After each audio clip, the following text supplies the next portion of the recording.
Baseball President of Operations Masai Ujiri after 12 seasons. Headlines are brought to you by Celsius Energy Drinks. Refresh your energy with zero sugar, essential vitamins, and proven ingredients. I'm Matt McCarthy on Boston's Home for Sports, 98.5 The Sports Hub. Joe Murray has you next in 30 minutes. No matter where you go, you're always connected to Boston sports with the 98.5 The Sports Hub app. Download it wherever you get your apps today.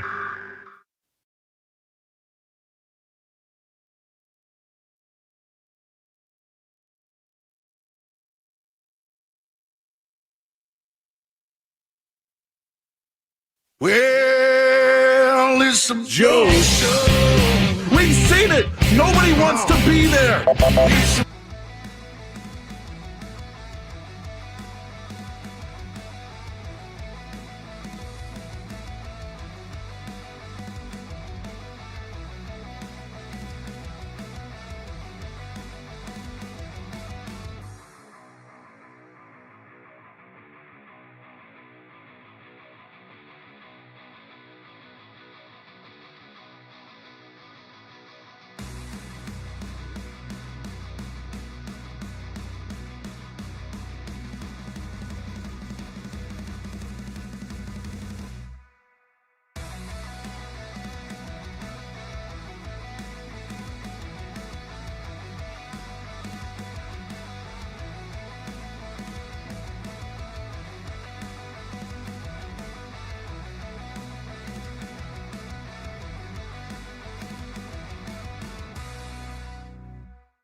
All right, welcome in 98.5 The Sports Hub of Joe Murray Friday night here in the city of Boston. How you doing? What do you want to talk about tonight? I got a lot of things to talk about.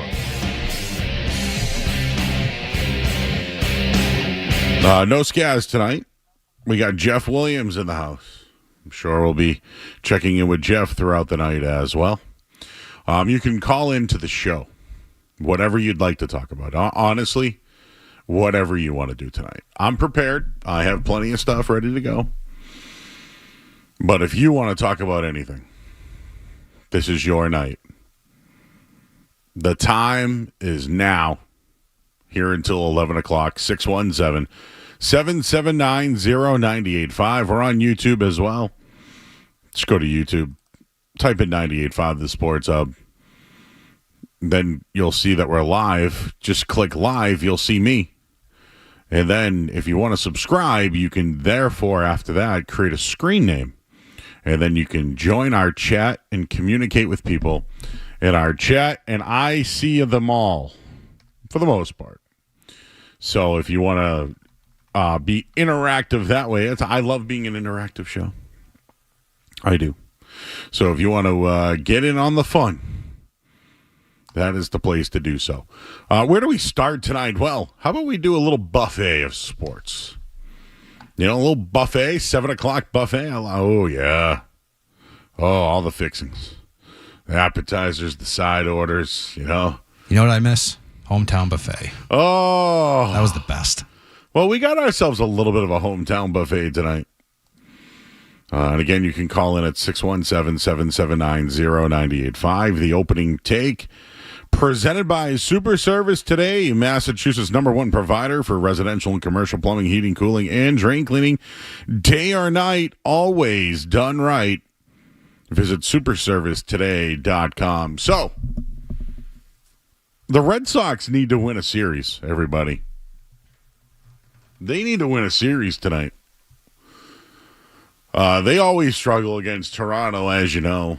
They've had the night off. They went on a nice little long road trip where I think they realized they're not better without Rafael Devers, but that's a story for another day. But the Red Sox are certainly streaking and in the wrong way. But there was some news today. Alex Bregman took grounders. He'll be taking grounders tomorrow. but he will not be back before the All-Star break. So Red Sox need to get going. Craig Breslow mentioned some things today that I do want to dig into, actually the last couple of days. So they're about to get underway. We'll be monitoring the Red Sox game throughout the night. The Celtics added two-way players with experience in the draft yesterday in day 2. They still need a center.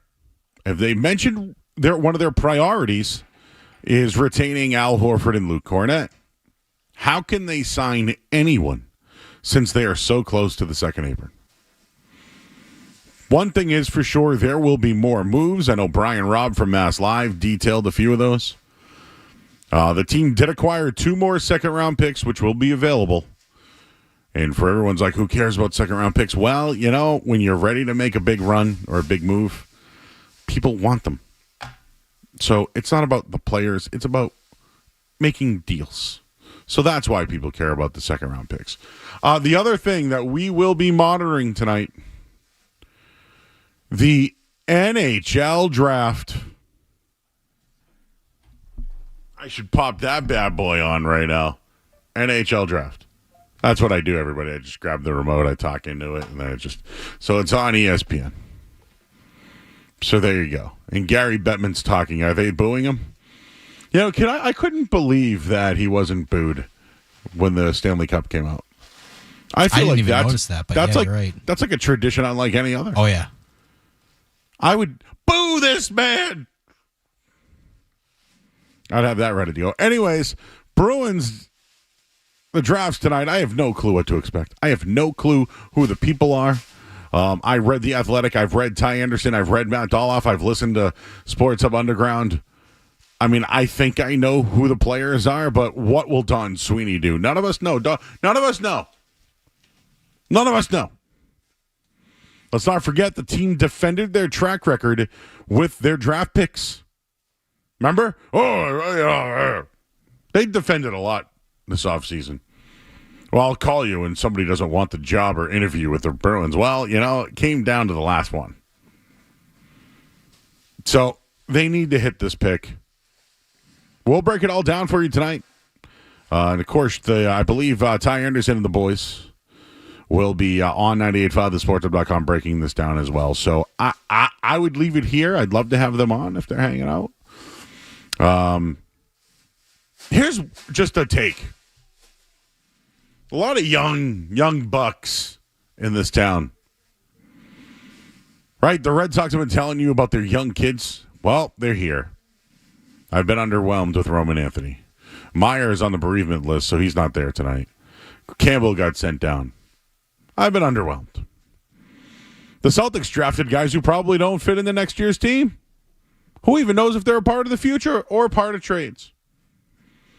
The Bruins need to retool. It starts with young players. I mean, I should even mention the Patriots were basically the worst team in the NFL last year, and they're going to depend on young players again this season, including their second-year quarterback. It's the first time here. All right, I've worked here for 14 years. I can't remember now. 22. Yeah, something like that.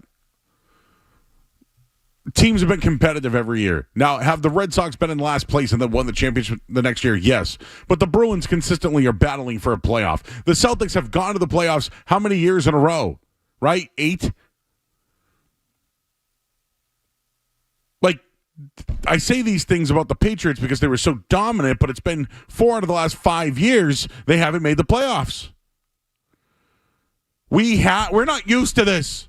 But we're getting sold young and prospects, and you're all not buying it because it's smelly. But it worked with the Celtics, didn't it? It has worked with the Celtics in the past.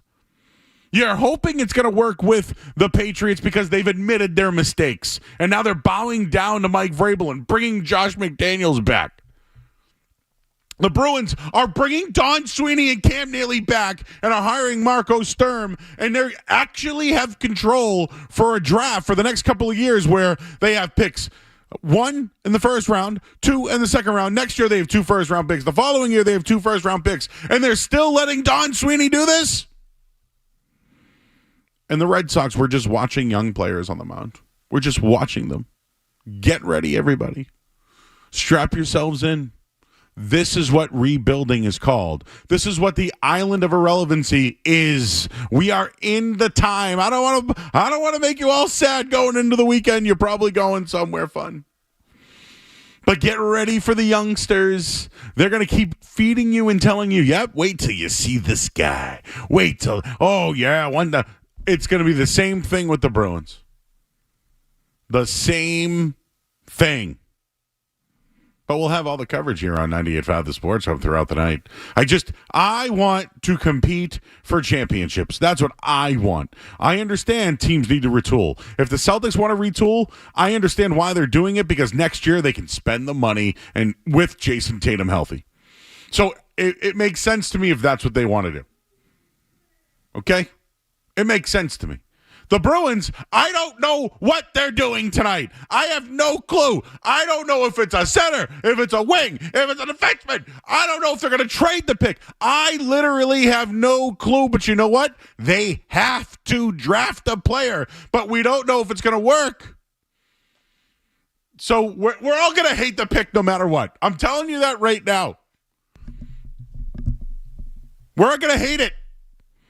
We're going to find out center from blank, blah. They should have went with, and I don't know anybody. Get ready for the young rebuilding teams in this town, because everybody's getting on board on Drake May. Oh, yeah, the guy who's won one game with Josh McDaniels back and Mike Vrabel, who was horrible at the end of his Tennessee career. Just as we head into the weekend, this is my take. Get ready for the rebuild, because it's long. It sucks, and it may never happen. We got to boo this man, because I'm ready. We're going to boo everybody. Boo Gary Bettman.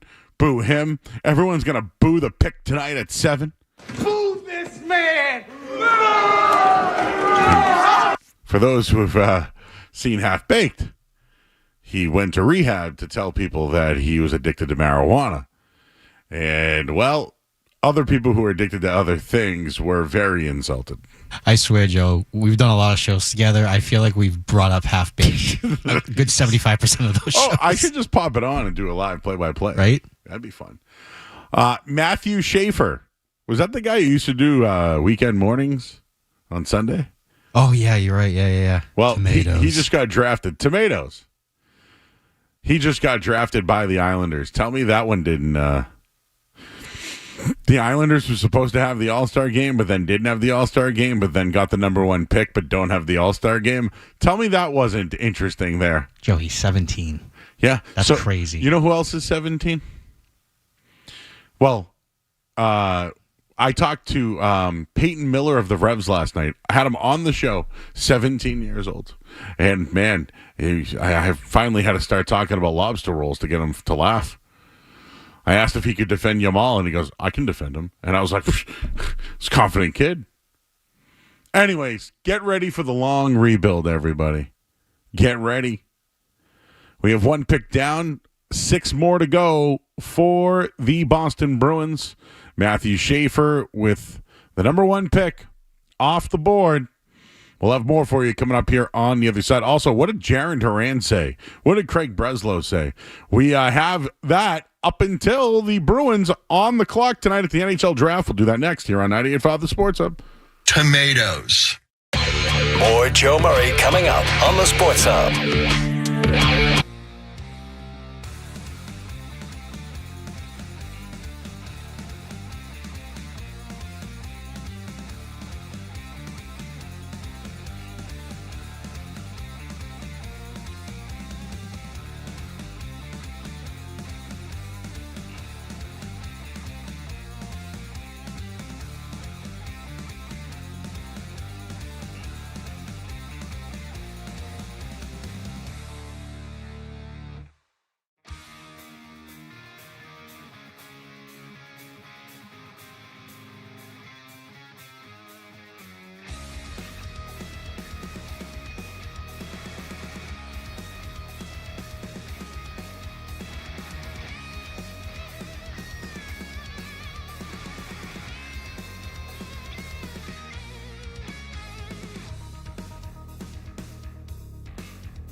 and over again, but like we're about to get healthy.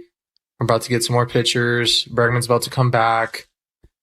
And I know everybody's freaking out about every little thing that we do wrong, but like you also have to realize we have a really, really young team. Like when I came up, we had a bunch of veterans. So like I was the guy making all the mistakes. Now it's like when you look around, you got guys like Willie, Rafaela, me, I don't even have that much time. Cello, Trevor's been like hurt, coming back, fighting injury. And then Casey, when he's up here, I mean, Romy, I mean, we don't have like a lot of veteran guys. So like the bumps and bruises are going to come and go. So like when people freak out about it, it's like, well, yeah, I mean, like some of these guys haven't even been in the big leagues for a year yet. So it's like the game is way different. I've only been here for a bit. I mean, you look at all these other guys. And he also said that when he came up, he had a lot of veterans around him. Wonder if that's, why you're just around 500, Oh. We have ourselves a good review that I'll keep you posted on in a little bit. We're also watching the NHL draft where Matthew Schaefer, Tomatoes, is the first pick off the board to the Islanders. He's doing his interview right now. The San Jose Sharks are on deck. We're awaiting the Boston Bruins pick, which is 7th tonight. So when that happens, what we'll probably do is we'll record it, and then we'll play it live for you. So I want to be transparent that you might not hear it live, but you'll hear us at least recorded. How about that? How about that? Tomatoes. There you go. Every time we say his name tonight. Might need that one in the Huckies, Jeff. Anyways, do we have that other Jaron Duran clip where he's just swearing the whole time? This is the only other one that's in there right now. So let me just play. Oh, okay. I'll send it to you. It says edited. I have it. I just got to pull it in. Oh, okay. Yeah. Being honest about Jaron Duran, he was the Red Sox third best player. So I still think Bregman's their best player. It's probably Crochet second, or vice versa. If you had to pick like the next best player on the team, it's probably Jaron Duran. Is that saying a lot? It's probably not. It's probably not. But after hearing this thing, I don't know if I'm feeling for him or if I'm connect. This is one of the issues I have with Boston athletes in general. Specifically Red Sox players.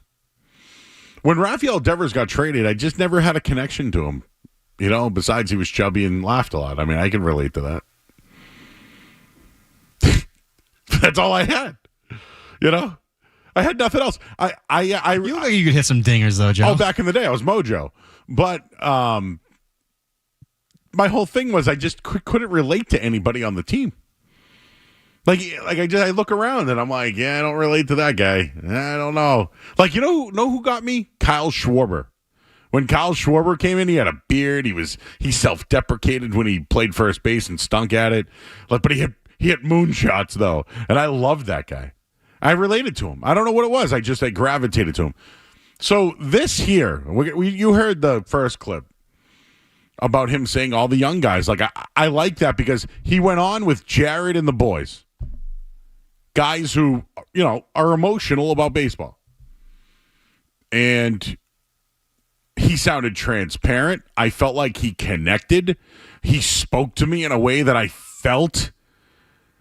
I felt like he is definitely sourcing things through himself, whether it's negative energy, whether it's positive energy, whether it's waking up the next day and actually getting out of bed. Whether it's what he wants to put his energy into and not to. Definitely feel like it's a guy who might fight some of his own demons. I felt it. I related to it.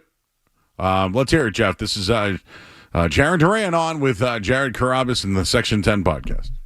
I want to do everything in my power to help the team win. It may not fucking seem like it sometimes. Maybe I'm 0 for 4 with freaking 3 punchies. That's part of baseball. But, I want to win. And, yeah, I have my crash outs, whatever. All you people saying I crash out all the time. It's because I want to fucking win. I hate to fucking lose. Nobody hates f***ing losing more than me and the guys on the team. And like, it just pisses me off sometimes when people think that we don't f***ing care, because like we f***ing care.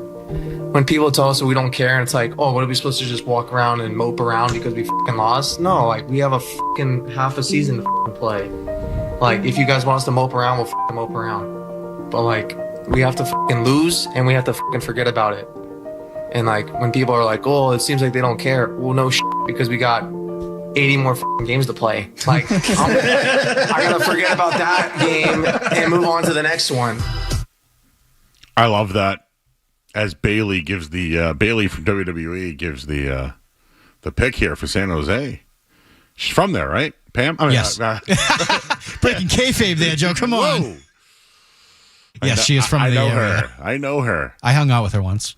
Michael Misa, MISA, is the number 2 out of Saginaw of the OHL. Jeff, you listened to that. Did you? Duran doesn't do it for me. I don't think he's a leader. I really don't think he's a great player, but he's in trade talks. Is he even really young anymore? He was the All-Star Game MVP last year. I know he's dealing with a lot of mental health issues. He deals with fans. He does crash out, which I like that he used that phrase because I connected with it. I don't know. I feel like I needed this to connect to somebody on the team. So I can tell he cares. I can tell that he doesn't like striking out. I can tell he might be doing a little bit too much too, which is not good for the team. But I felt it, and I relate to him. I still don't think he's a leader by any means, but I feel like hearing guys talk about what they don't like about the team and maybe what some of the issues actually are, I related to that. It was genuine from what I felt with the way he was talking. Like you could hear it in his voice. Like he wasn't just putting on an act. So that basically that won him over for me. I mean, I was not a big fan, but I was a fan of his, and that won me over even more. The Netflix documentaries probably turned some people's heads about him. You know, he opened up about some of the mental health issues he was dealing with, and some of the actions that he may or may not have taken. So a little awkward interaction between Misa and Bailey there. I know, huh? Give her the Bailey to belly. She doesn't know what to do up there. Good for Bailey. You know what? Good for her. Oh, yeah. Can we get that trading card? I would like... What, a Bailey one? No, but Bailey with Misa. Oh, okay. Like, have that be like the tops card. Get Bettman out of there, though. Get that guy out of there. Anyways.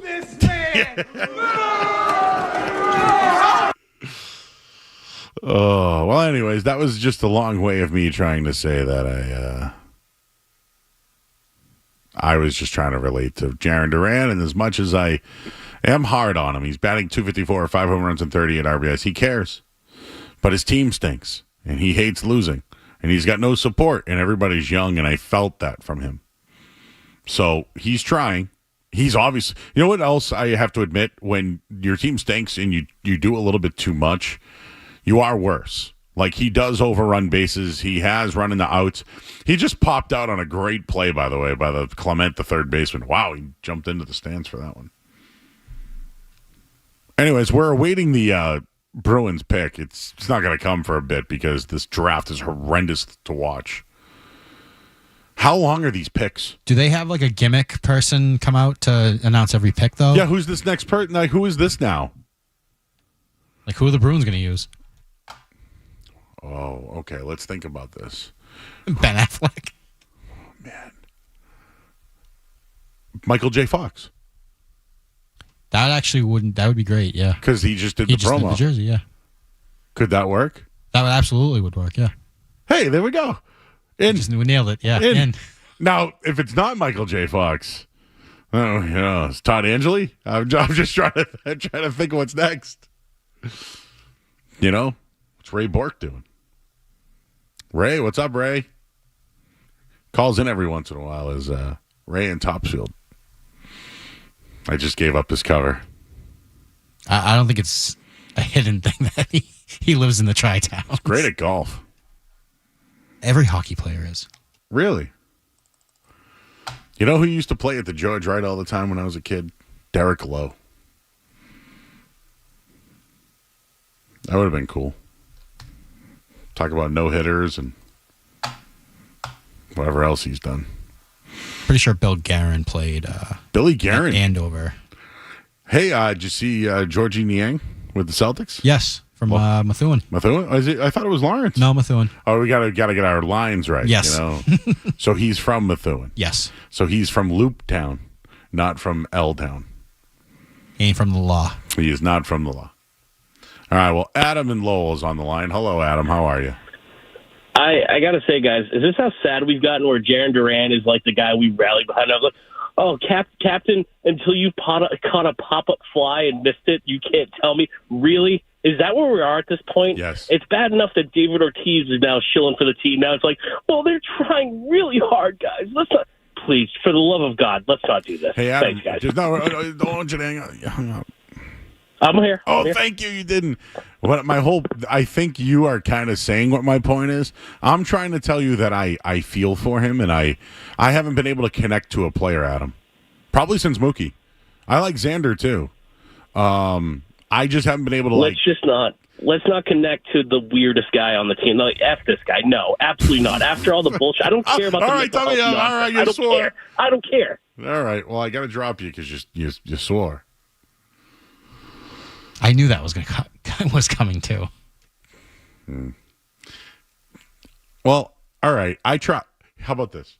I tried to connect with the audience, have you try to connect and listen to him, and we all agreed that, he cares. Instead, Adam from Lowell was like, no, screw that guy. Why are we feeling bad for him? You stink. He's kind of right. No, he's not wrong. He's not wrong, but he came at us like the Lowell way, though, very aggressive. Oh, yes. That Charlene girl from that MTV girl. Let's go to break because I thought maybe 7:35 tonight, Jeff, we would get the pick. So, oh, no way. We're at 3. We're waiting at 3 right now. We should do this like a Price is Right type deal. What time will it be closest without going over? This is horrendous. I don't even have the volume on. Oh, can I bet on this? All right, let's go to break. We'll get the headline. I'm Joe Murray, 98.5 The Sports Hub. Sports Hub headlines presented by Celsius Energy Drinks. All right, NHL draft is underway. Bruins pick 7th right now. The 3rd pick is up. No word yet who it is, but number 1 went Matthew Schaefer to the Islanders. Tomatoes. And Michael Misa, the 2nd pick of the night, to the San Jose Sharks. Chicago is on the clock. The selection is in, and Gary Bettman is speaking, which nobody likes. But we have to listen to him talk because he delivers the mail and also helps pay all the bills. So we need to hear from him. And just give us the pick. You're going to get a live selection right now. Boo this man! Oh, you know what they did? They brought out somebody to make the pick. It was Jeremy Roenick. Is he allowed back? I thought That's right. He got canceled, didn't he? I thought he was gone. It might not even be him. It looks like him. No, though, it's right? definitely him. That's him. There he is. Yeah, Jeremy Roenick. 8th. You know what? Good for him. Are you going to give us the pick or what? Never mind. We'll do it on the other side. Red Sox in action, too, right now, trailing Toronto 1-0. Headlines are brought to you by Valve Maintenance and Oil Change. Enjoy quick and convenient vehicle maintenance this month. Visit NewEnglandOilChange.com for 15% off an extra oil change at Valve Maintenance and Oil Change, the official oil change of busy people. I'm Joe Martin. Don't go anywhere. There's more Joe Murray. More Joe Murray.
He says the Devers trade never dies.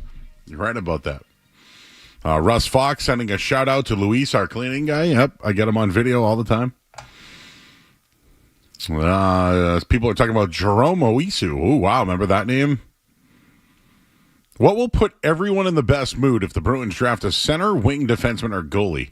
I'm going to go center. They better not draft a goalie. You'd see me smashing stuff back here. Defenseman, no. Goalie, no. Forward, center, right? It's got to be. I mean, center is the number one need. I don't need them getting another winger. So that's it. That's that. Rebuild Island, yes. Say it ain't so. Yep, Carrie Ann. It's called the Island of Irrelevancy, is what it's called. Let's see what else we have in our chat. I'm just reading up some chat stuff. And you can join the chat. Just go to youtube.com. Search 98.5 The Sports Hub. You can click the live. You can watch me. I'm wearing a gray polo tonight. Happy Friday, folks. What else do we have here? Oh, yes, I'm doing mornings next week. People have been wondering. I won't be on nights. So next week I'm doing mornings. And then the next week I'm doing some Felger and Maz shifts. One with Maz, one with Felger. One maybe without. I don't know, actually. Yeah, this is usually the time where the night show guy, even before it was you, he would never be on the night show in the summertime. Trust me. Last week we did 4 hours of Jaws. And it ruled. It did. It was awesome. It was great. It's just that tonight we have the NHL draft. So we are the flagship of the Boston Bruins. I figured, you know what I don't like? Gary Bettman comes out and he talks and he speaks. And then I'm like, give me the pick, right? And even on the screen, it says selection. And then he brings in someone else to make the pick. And I don't like that. It's the guy from the PGA there, Tony Finau there. It's like, so you know what always bothers me in football? When a team scores a touchdown, right? Then they kick the extra point, then they go to break. Then they do the kickoff, and then go back to break. In college football, if you watch a game on Fox, dude, forget it. Because Texas is going to score 40, right? Well, they're going to score a touchdown, kick the extra point, go to break. Then they're going to kick it off and go to break again. And then I see the guy running from the huddle. They've given you the play. The play should have been in a long time ago. Oh. You know what else bothered me was that when I used to do radio, when I did Boston University hockey, Jeff. I did not know that. At the old 1510. Oh, okay. Oh, yeah. I did. Do you want my credentials? I did BU hockey, BU basketball. I did Harvard football. I got to do some Harvard games as well. I've done... I did the Free Jacks, if you know who they are. They're in the championship game this week. But we used to do stuff called the militia back in the day. I've done a lot of off games, like I don't know who they are. But yes, I was the executive producer for Harvard football and BU. And my point was, sometimes there would be no whistles in a game. And you were backloaded on some breaks, man. We got to get those breaks in. But there's been no whistle for 5 minutes. I feel your pain. That's happened to me doing Bruins games. Joe in our chat says he ate a cinnamon roll today. See, I feel like Cinnabon is the way to go. I don't know if cinnamon roll, is that like, because you can get 2 for $3 at the gas station. Yeah, you want it fresh, like a I don't want that one at the gas station. No. I want a Cinnabon. That's what I want. You can get like a Wendy's breakfast. They have a that's right. Cinnabon. Oh yeah, that's right. I had it that morning. That's right. You had it. Are you on Sunday this week? Yes. It's going to be myself and Milliken. Yes, me and Milliken were discussing it earlier before he left. So when he left, I go, just whatever you want to talk about, and then I got the other stuff. I want to get to know Tyler. Oh, we'll have fun. I told him we're going to have some fun. Bring the energy, brother. I want to, get to really know him, though. I did overnight. Milliken trained with me on overnights when he first got here, so I got to know him a little bit then. Oh, I mean, I know him. But do I really know him? No, that's the thing. Yeah, like, could the Red Sox hit a triple and he takes his shirt off during the show? Nipples for triples? I'll pop for that. Oh, yeah, I'd be in. Maybe I'd take my shirt off, too. 617-779-0985. We're awaiting the Bruins pick. So just to give you a little update. Matthew Schaefer went number 1 overall. Tomatoes. Michael Misa was with Bailey and went to San Jose, too. Now, Chicago changed things up. They went to Anton Frondel. He went to Chicago. He's a forward. He went 3rd. Caleb Denoy, I'm going to call him. He went 4th Utah. To Utah. What are their name now? The Mammoth? Mammoth. So, therefore, James Higgins from Boston College is still on the board. Porter Martone. This is bad. Where's Howie? I need him for this. And the guy that's been projected to the Bruins all along, there's 2. Roger McQueen, he's a forward, and then Victor Eklund. Those are the 2 guys that at least have been projected. So I think we're seeing Higgins fall and Porter Martone fall. I also think we've seen that Denoyer guy fall. So there's 3 picks to go, and 3 people have fallen. Could the Bruins essentially get one of these top 5 picks? Or projected picks? Yes. That's good. Hopefully. Will they take them? Yeah, that's what I'm worried about. Jeez. All right, well, let's pause real quick. Let's take a little break. I'll tell you what the Celtics did last night. And then we'll just, hopefully, before 8:20, we get a pick. Well, Brian Barrett on. Maybe he knows about these guys. I don't know. I should text him and be like, hey, you know anything about these hockey guys? Because if not, we're going to be doing other stuff. So, hey, we're here all night long, guys, on 98.5 The Sports Hub. I'm Joe Murray. We'll talk to you after this. You're listening to Joe Murray on 98.5.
who just got drafted. I don't think they've announced it yet because every time they bring somebody out, then the commissioner comes out, then they bring someone out, then they announce it, and then it's really horrible.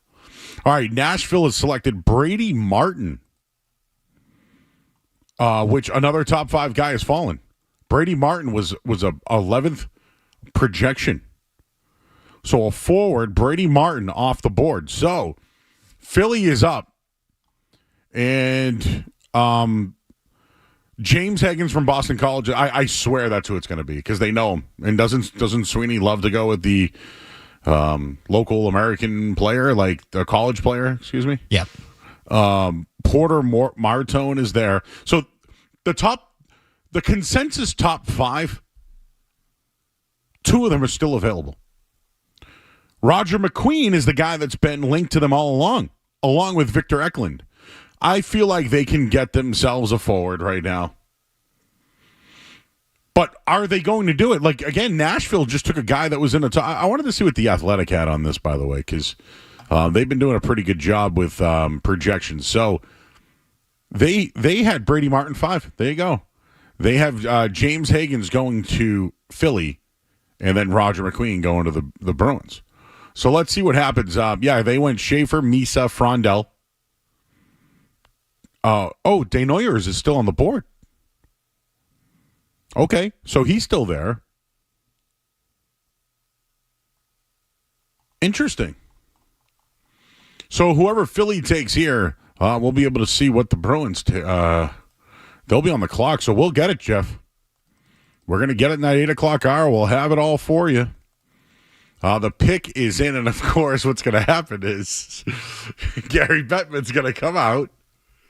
Who would it be? Okay, yep, again, everyone's booing him. Boo, boo, boo this man. Boo this man! Okay. And then he's going to talk about how great Philadelphia is and cheesesteaks and, and Will Smith and, the Legion of Doom. Okay, who's this now? Who do they bring in from Philadelphia? Barkley. Is that Charles Barkley? Yep. You got to be kidding me. Of all the people that you could have brought out for the Philadelphia Flyers, you bring out Charles Barkley? Oh, God. Who's it going to be for the Jeff, who's it going to be? Who's it going to be for the Bruins? Porter. No, I mean, who are they going to bring out? It's Barkley. Jeez, I don't know. All right, whatever. I like I said, we said before, if it's Michael J. Fox, I'll pop. I would love Michael J. Fox. That would be really good. All right, so what we'll do here is we'll just get a quick look at the headline, and then we'll be back. We'll go 15 minutes strong here. We'll get the pick for the Bees. We'll react to it. We'll even talk to Brian Barrett. Maybe he's got something on it. He's from The Ringer. I know they do some hockey talk over at The Ringer, right? So maybe we can get some more info on that. All right, let's break. We'll get the headline. I'm Joe Murray. You're listening to 98.5 The Sports Hub. From the Telfair Tire Studios, WBZ FM and HD1. It's not just the games. It's Toucher and Hardy, Zolak and Bertrand, Felger and Maz, Joe Murray. For Boston sports fans, it's 98.5 The Sports Hub. Paisley Media Group Station. Essential Sports Hub headline presented by Celsius Energy Drinks. All right, Red Sox trail 2-0 right now. Brian Bayo's on the mound, third inning. We're all watching the NHL draft, though, as the Bruins are on the clock. The Philadelphia Flyers just took Porter Martone. So, right now, the Bees again on the clock.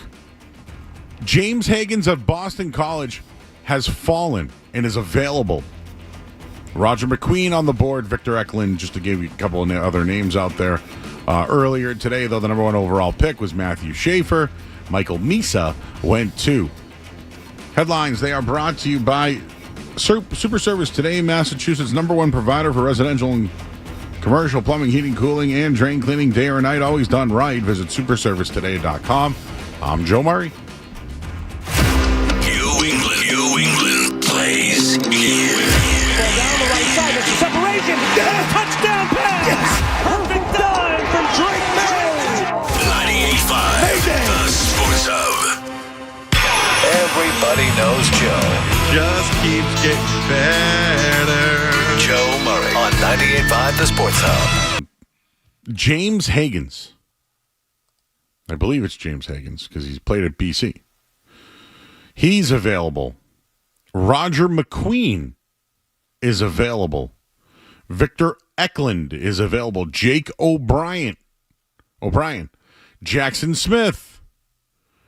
Radim Murtka is a defenseman.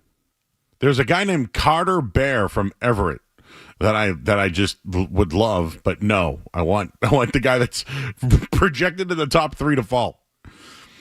Justin Carbonneau is one of the names. Logan Hensler, defenseman. Here's the deal.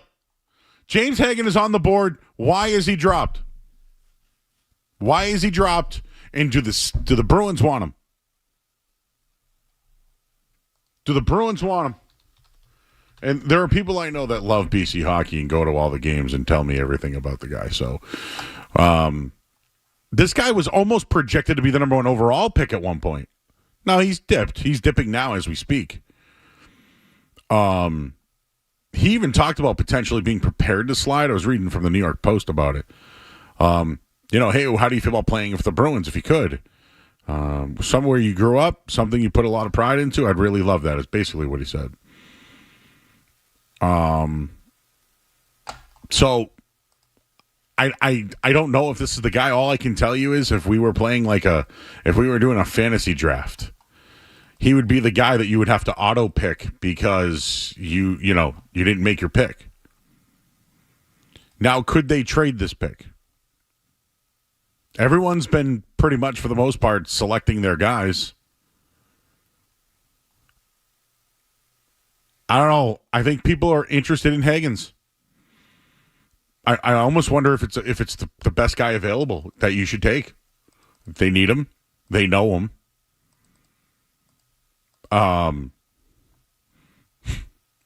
Everyone's still talking about the TED Talk that Bettman's been given every single time. So, I don't know. There was a lot of talks today with the Bees and what they were doing. From what I gather, and again, for the people that watch BC hockey, they said that Higgins had all that potential, and this year kind of dipped a bit, but still has that potential. But as far as centers go, Jake O'Brien, Roger McQueen, James Higgins. McQueen's the guy they've always been, at least like in a lot of drafts.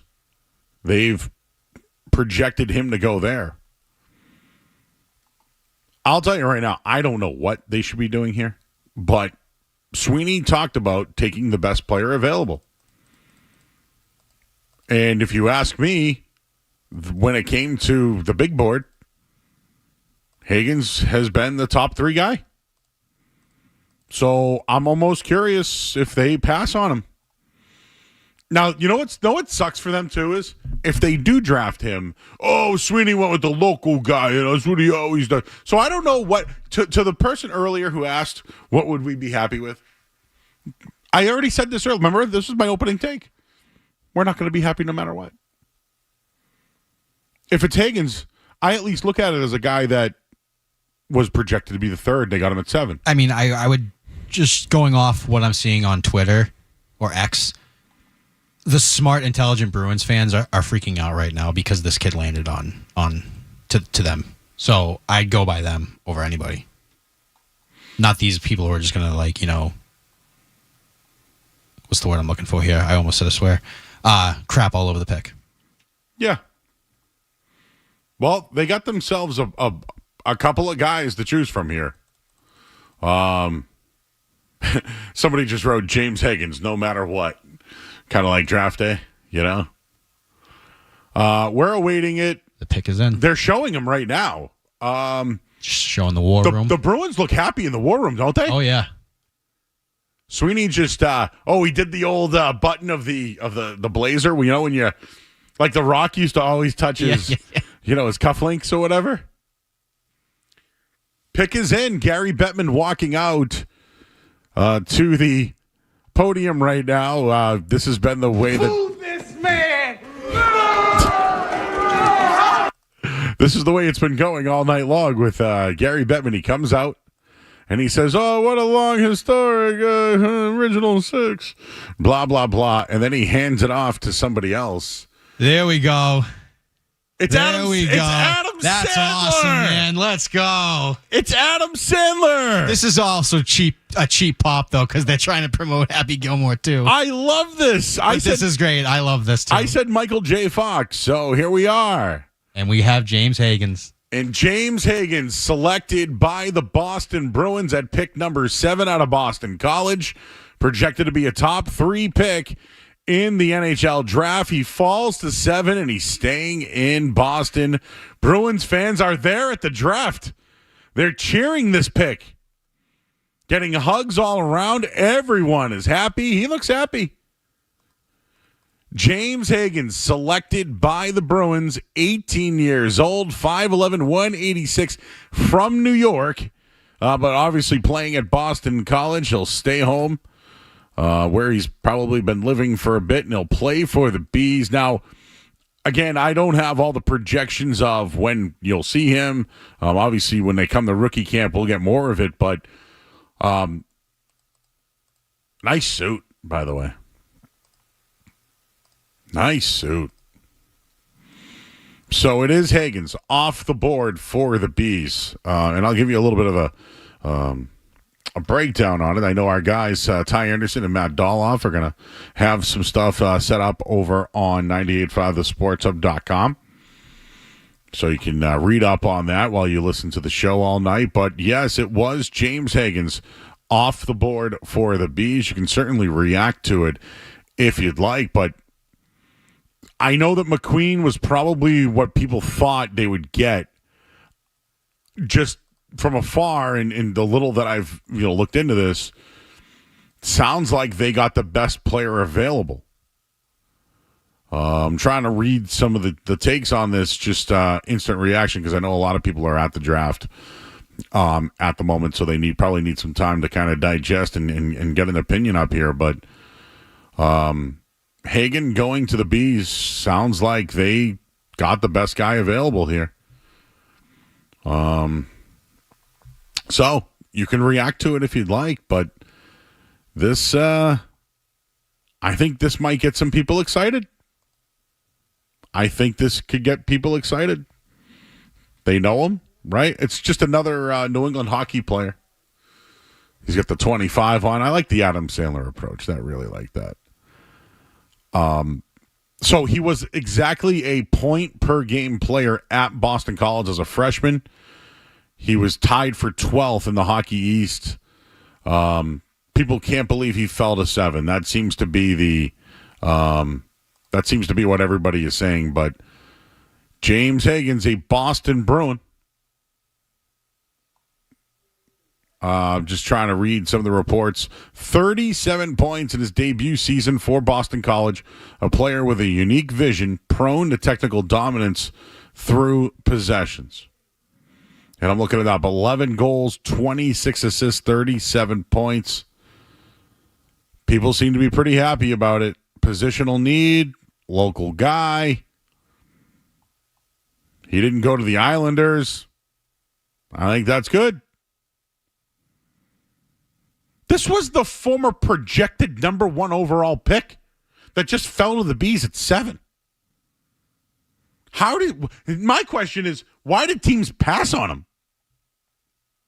I don't care, actually. The once projected number 1 overall pick is now a Boston Bruin. So did it matter that they landed at 7? No. We'll see how it works on the ice, but when it comes to just what the Bees did, not bad. You can certainly react to it. James Higgins staying home in Boston. Bruins fans are happy about this one. And it was Happy Gilmore, which I absolutely loved, who came out with the pick. So there it is, everybody. Let's hear the pick here, Jeff. Thank you. My name is Happy Gilmore. How are you? Proud to be part of the 2025 NHL Draft. The Boston Bruins select from Boston College James Higgins, way to go, homie. Way to go, homie. Now, it's been a while since I've really watched Happy Gilmore. Is that how he talked in the movie? It was more like his just regular voice, right? Don't tell me this is what's going to... Because I haven't really watched any of the trailers. Don't tell me this is going to be how he talks the whole movie. This is going to be like a little Nicky gimmick. Well, we can get into that later. Oh, boy. I'm cultivating the in or out, so you know what? I think I found one. Even Billy Madison. No, he would just do all his voices, though, but the majority of it was his normal voice. I can't do another Adam Sandler movie where he does, like... I love That's My Boy, but that voice, gets old after a while. All right.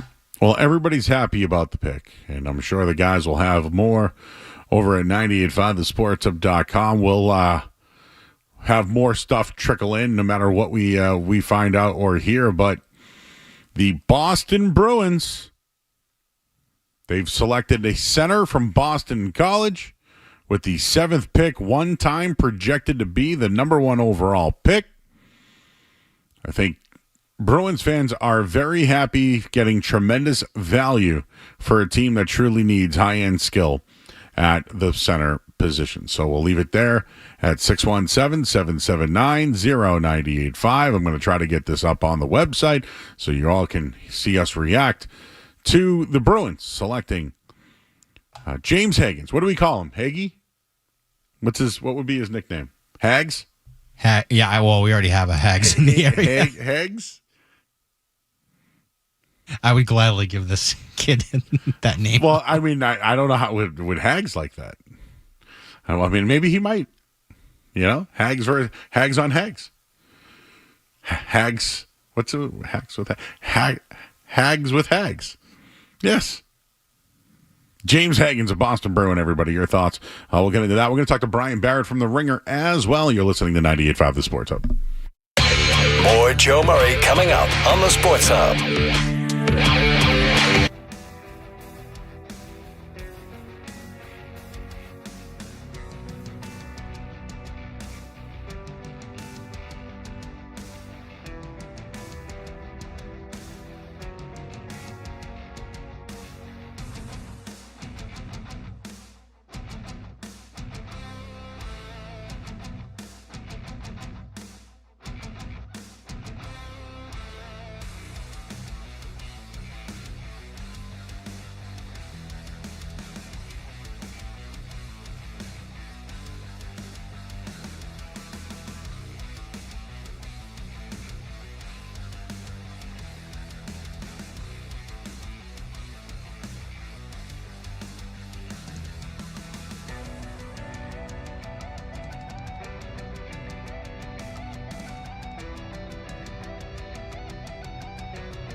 Red Sox game. We got the Bruins making a selection at the NHL draft. We got a lot going on. Let's bring in Brian Barrett, he of The Ringer, joining us here on 98.5 The Sports Hub. Brian, I was going to ask you, what do you know about Mr. Higgins? Do you know anything about this guy? He was once projected to be the number. Just look at it from the Bruins roster perspective. I think about last year and the fact that David Pastrnak had the quietest 100-point season probably in the entire NHL. I think he was the only guy in the NHL where he, like, in terms of top 10 point scorers that wasn't in the playoffs. And the fact that, all right, like, I understand where this team is at in terms of they're not contending right now, but they don't have a top-line center. And obviously it's going to take a while for Higgins to get to that level. But even if you look at a guy like Lindholm, yeah, he came on at the end of the season. But, Joe, that happened when he played on David Pasternak's line. Ideally, what you need in the future is somebody else that can carry a line, right? Like, Pastrnak is going to carry the line no matter who's playing center with him, right? We've seen it with so many different guys in the past. The question is going to be, can somebody else carry another line? So I like taking a shot at a center, and, like, that's one of the weakest positions on the team. Wouldn't you agree? Like, they need a lot of scoring. So I totally understand the rationale behind this pick, and it felt like he felt that he fell there. So I'm on board with it for sure. And the fact that he's already here locally, kind of like it. Yeah, I'm not going to sit there to pretend I know, hey, they should have got this guy over that guy. I'm not going to do that. But, you know, it's funny. Isn't it the toughest draft to do that? Like, we can do that in the NFL. We can even do that in the NBA. It's really difficult to do that in the NHL because so many guys come from different countries, you know? Exactly. Age to whatever league they were playing in, whether it was college or the OHL or whatever. All I know is the Bruins will have 4 prospects that play for BC next year. Higgins, Dean Letourneau, who they drafted last year, Andre Gassau, and that Oscar Yelvik kid. So there's 4 of them. They've drafted them all. It's almost as if this is something we were bringing up. No matter who the pick was, I feel like Don Sweeney would have been criticized. Oh, he went with the local guy, right? He did say yesterday that he's going to take the best guy available. If this was like we were doing like a fantasy football draft and we had to, just let it go, they would have picked this pick. Auto pick would have made James Higgins, so I'm in on the auto pick.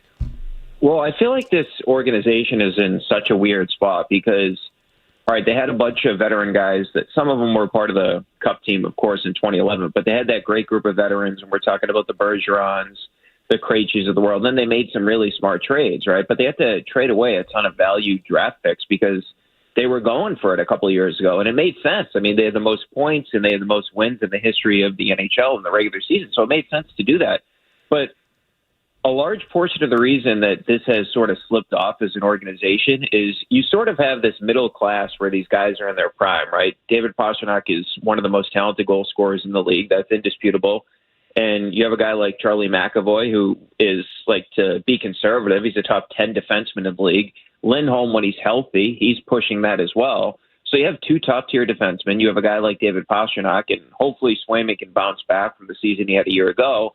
But then it's like, all right, well, you don't really have a lot of good young players, and that's because they haven't hit on a lot of draft picks, A. But B, they haven't made a lot of draft picks because they traded away to try to win a cup a couple of years ago, which I can totally understand the rationale behind that. Like, if I'm them, I would have done the same thing. Like, you had an unbelievable team. Like, the fact that you blew that 3-1 lead to Florida, I mean, it's going to sting forever. And Florida's, of course, turned into an absolute juggernaut, but that's where this organization is at right now. So they have to start to hit on some of these young guys. But at the same point, like, this team it's almost like now, like, could they be on the treadmill of mediocrity for the next 3 to 5 years? Like, you have one of the best players in the league and one of the best defensemen in the league in Charlie McAvoy. But what is this team, like, what is their ceiling next year? Like, making the playoffs and losing in the first round? I just feel like they're in a tough spot. Yeah. Marco Sturm, at least I'll say this. I feel like he is ready to take on the challenge. But in the end, it is up to Don Sweeney. It's not even about who the coach is. But just reading some stuff here, people think this is a potential franchise-altering pick. 7th overall. He had 100. So in college, I wouldn't even get into his college numbers, right? I guess the under 18 is where he was magnificent. 102 points, 39 goals, 63 assists. Like, I don't know. That's pretty good to me. It's not bad at all. So maybe this is the guy. And I mean, I don't know, but like, how long are these guys away for? He'll probably play at BC next year, right? Yeah, like I don't know the exact timeline, but I mean, hopefully, hopefully he play for the Bruins sooner than later, because you look at the team right now, like their center depth just isn't there, which comes back to the whole Don Sweeney thing, right? Like Don Sweeney, to his credit, and I'm not a Don Sweeney defender by any means, but he's made a lot of good trades, right? Like he has made a lot of good trades. We can't dispute that, but that's when they were in win all mode, right? Now the question is he the right guy to rebuild? Like everyone's going to point back to the 2015 draft, right? The DeBrus, the Zboros, and you had all these guys like the Kyle Connors of the world, the Barzels that went after him, and we all understand like how bad that was. So that's the question for Don Sweeney: is can he rebuild this thing? But also, I look at it in terms of the next couple of weeks are going to be huge for this organization. Like, what are they going to do in terms of? Because if you're not going out there right now and trying to win now with David Pastrnak, what's his long-term future with the organization? Because at some point he's going to look at it and say, you know what? And same thing with Charlie McAvoy. Like, I kind of want to win. Like, those are two really good players that are going to have a ton of value if you ever put them on the open market. So what's your decision going to be? Are you going to try to win with those guys? Or are you going complete rebuild? Like, I feel like it's tough to sort of middle it. You know what I mean? Like, it's really tough to say, hey, we're going to try to compete right now and build for the future. Who has ever had success doing it that way? I don't know, Brian. I don't like it, but you know what? It's going to be hard for me to nitpick this one. They auto-drafted, and I like that they didn't make the pick. It fell to them, and I'm happy with that one. Joe, as I say that, I think about the Celtics, right? Like, they were rebuilding for so many years because they had the Nets picks, and what were they bad for 1 year? Right? And then they're like, with because Brad Stevens was such a good coach, they were bad for 1 year, and then they're making runs in the playoffs. Basically, they had essentially one bad year, right? Like Marcus Smart's rookie year, and then after that, they were good again. So, hey, maybe the Bruins can do that. Yeah, and people booed the Jaylen Brown pick, and look at that one. We'll talk about Brian Barrett of The Ringer. Just speaking of that, what do you think of all the moves with the Celtics, and what do you think of them drafting 3 international players? Yeah, so I'll start with the first part in terms of what they've done over the past week. It's kind of aggravating from a fan standpoint because I totally understand why they had to move off Porzingis, why they had to move off Drew Holiday, because of the second apron thing, which is an absolute joke. I mean, essentially the second apron was put into place so the Warriors couldn't keep spending, and Steve Ballmer, who I believe is like 6th or 7th, somewhere between 6th and 8th in net worth and the entire world in terms of how much money he has, those guys are willing to just keep paying into the tax. And it's like, all right, so it's a tax penalty. We'll keep paying. So the league decided, hey, we're going to make these new rules where it actually affects what you can do basketball-wise. Your picks can get frozen. You can't put together salaries to make trades. So the fact that the Celtics were in the spot that they had to trade away Drew Holiday and Kristaps Porzingis because of that, I think it's an absolute joke, and I don't think the league understood what they were doing when they put in these clauses in the new CBA, because the Celtics made all smart moves. The reason they have 2 guys that are supermax contracts is they drafted 2 guys, Jason Tatum and Jaylen Brown, that earned those contracts.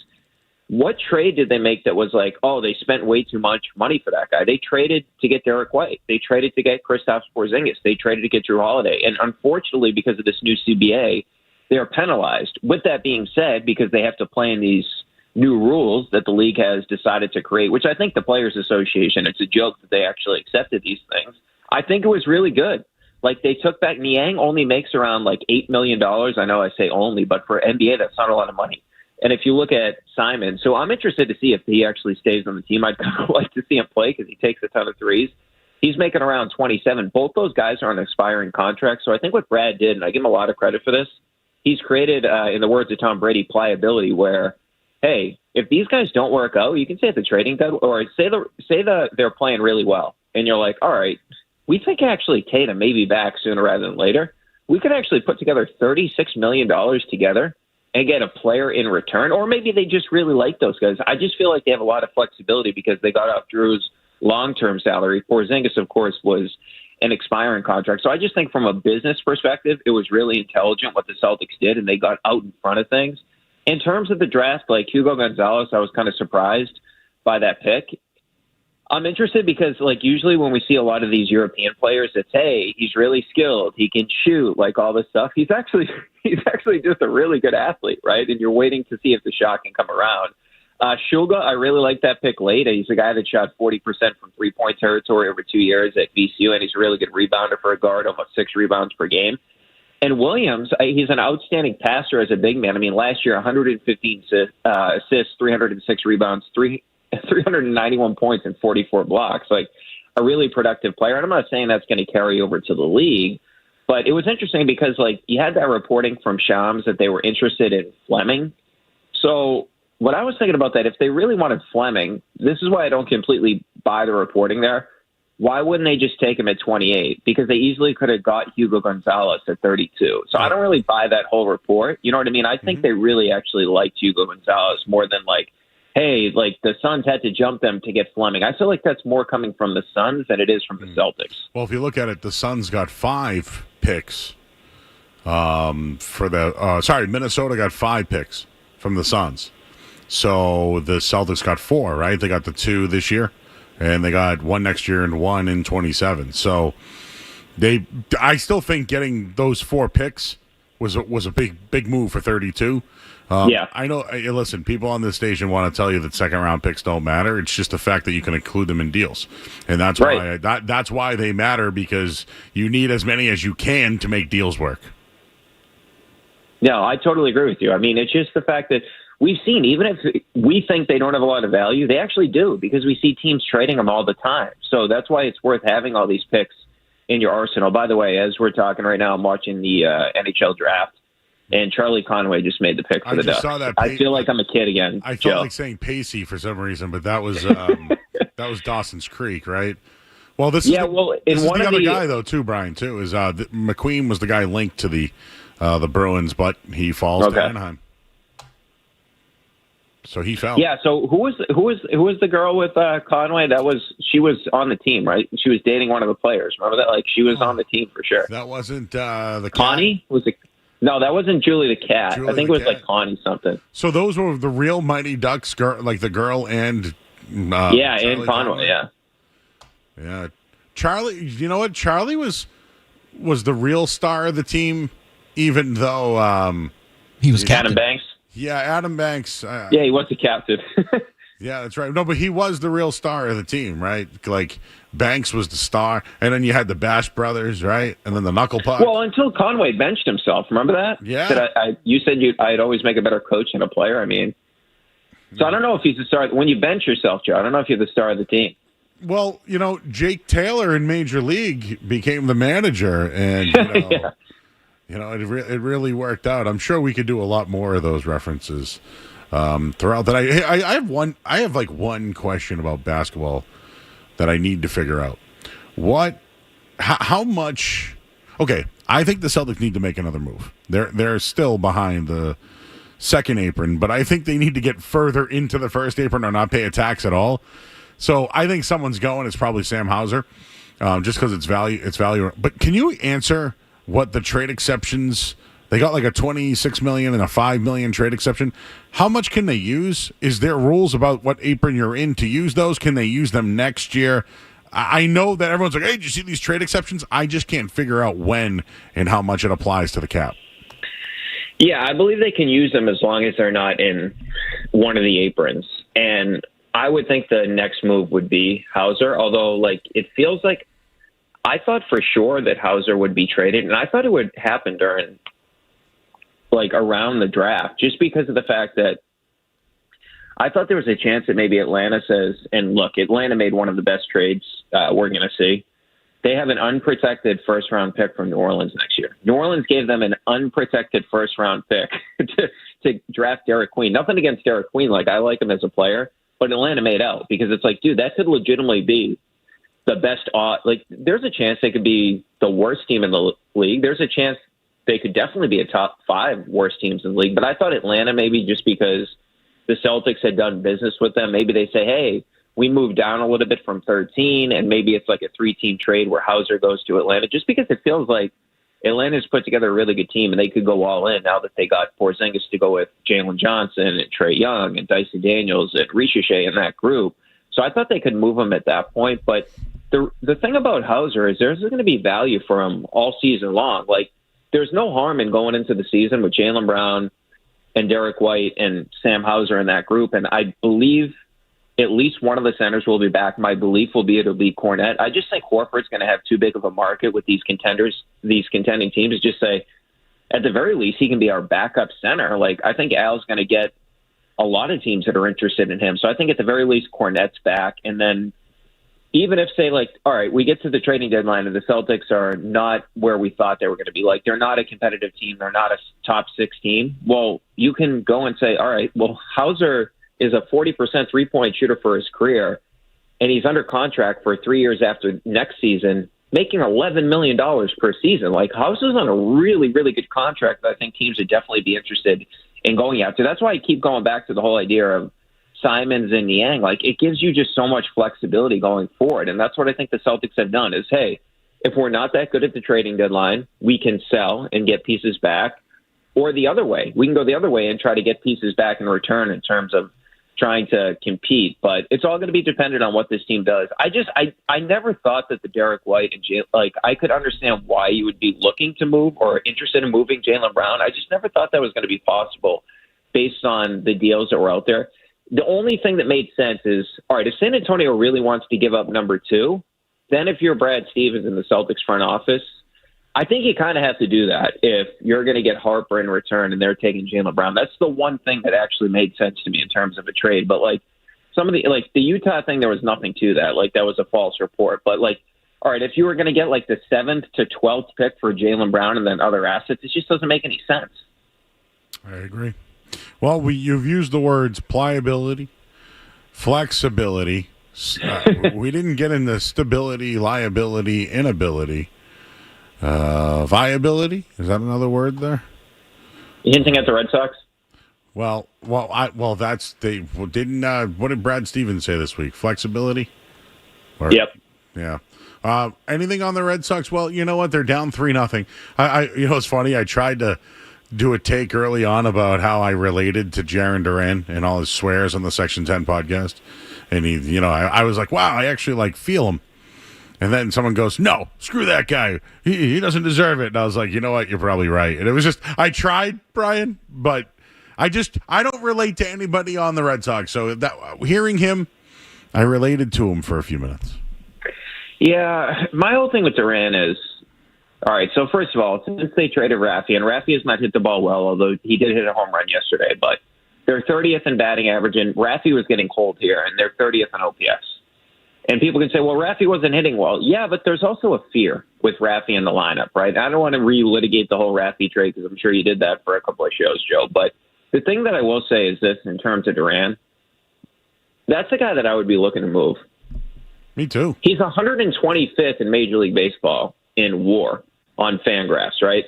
Like, think about guys on the Red Sox. Narvaez has a much higher WAR. And I'm not saying WAR is the be-all, end-all. But also Rafaela, who people criticize Rafaela all the time. He was coming into Wednesday's game, 2.1 wins per replacement. Duran was at 0.7. Duran was the guy last year that was in between Lindor and Ramirez, Jose Ramirez of Cleveland. That was just, it's not realistic. That's not the player he's been. He's a guy that's hitting south of 220 against lefties. I've said multiple times that I don't think he should be playing against lefties every day. Like, at this particular point in time, give Anthony the opportunity, give Meyer whoever else. Like, he has proven, even like a guy like Willie Abreu, Carrera hit out 200 against lefties. He's still younger. He hasn't got the opportunities. Jaron Duran has never hit left-handed pitching. So the fact that there are teams that are interested in Jaron Duran, I would sell it now that it's high, right? Like, you look at the Red Sox going into last year as it pertains to like the arbitration process. They couldn't come to an agreement until the last second, right? And they bumped him up by like $500,000.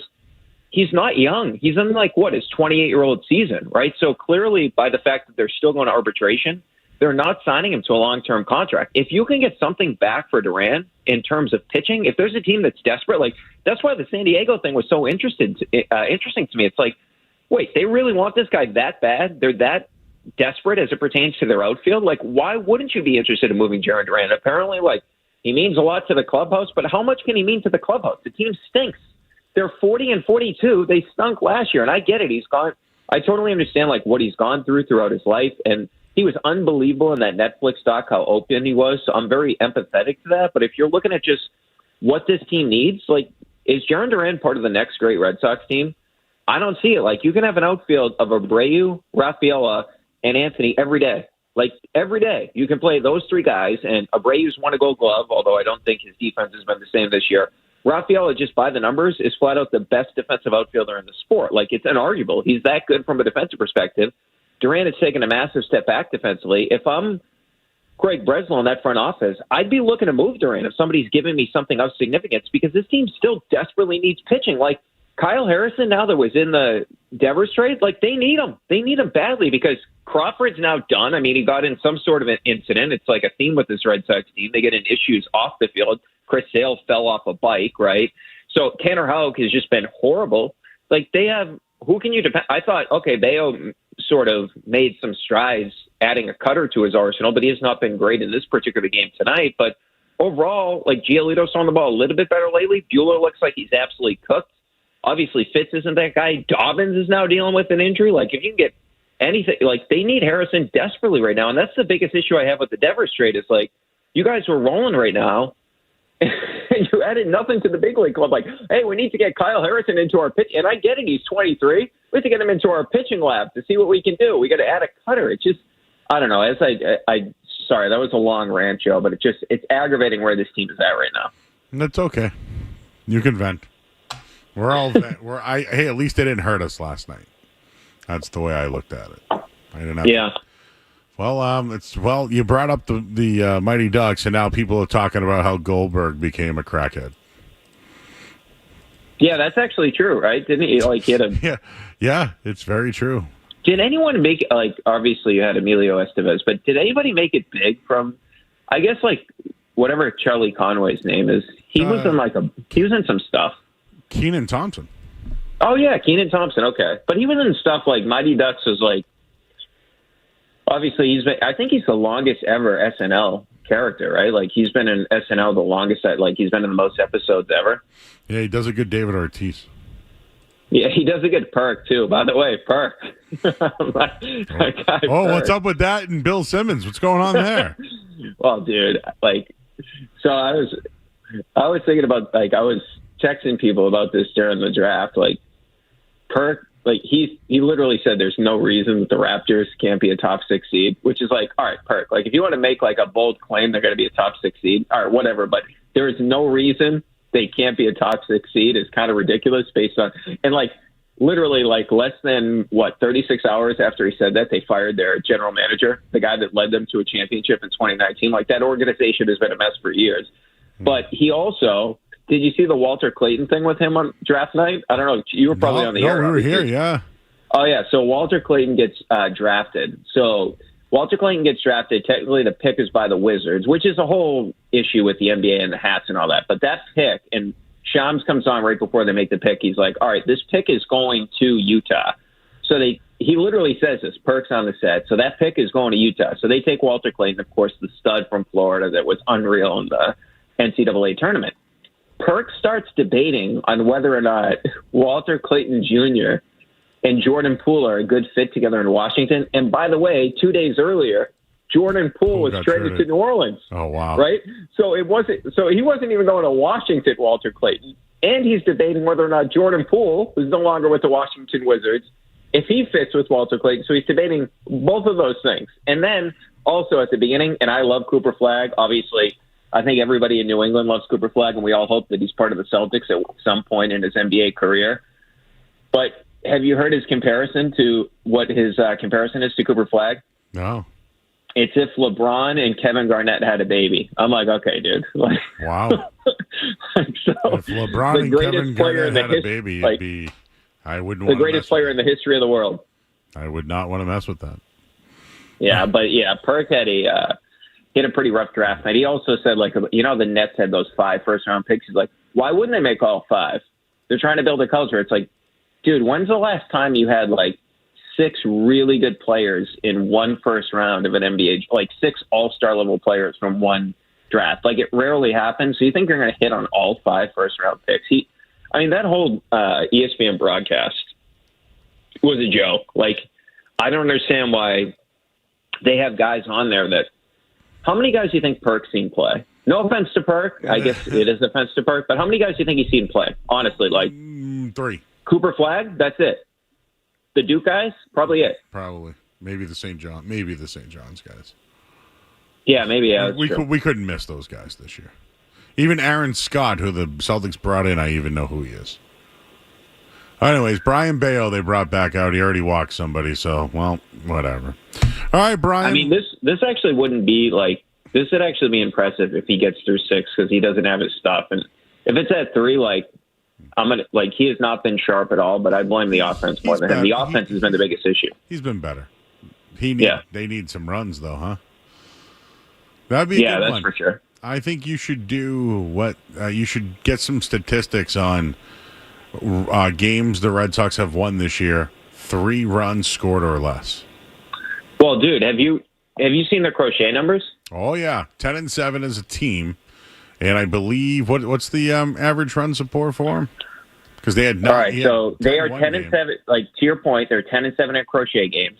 So 7 losses. He's given up 2 earned runs or fewer in 6 of those losses. Think about that. He's given up 1 earned or fewer in 4 of those losses. If you look at the Tigers in Scooble starts, they're 12-4, so a 750 winning percentage compared to 589 with Crochet. Crochet has a 2.06 ERA. Scooble has a 2.29 ERA. The Red Sox are somehow 10-7. The Tigers are 12-4.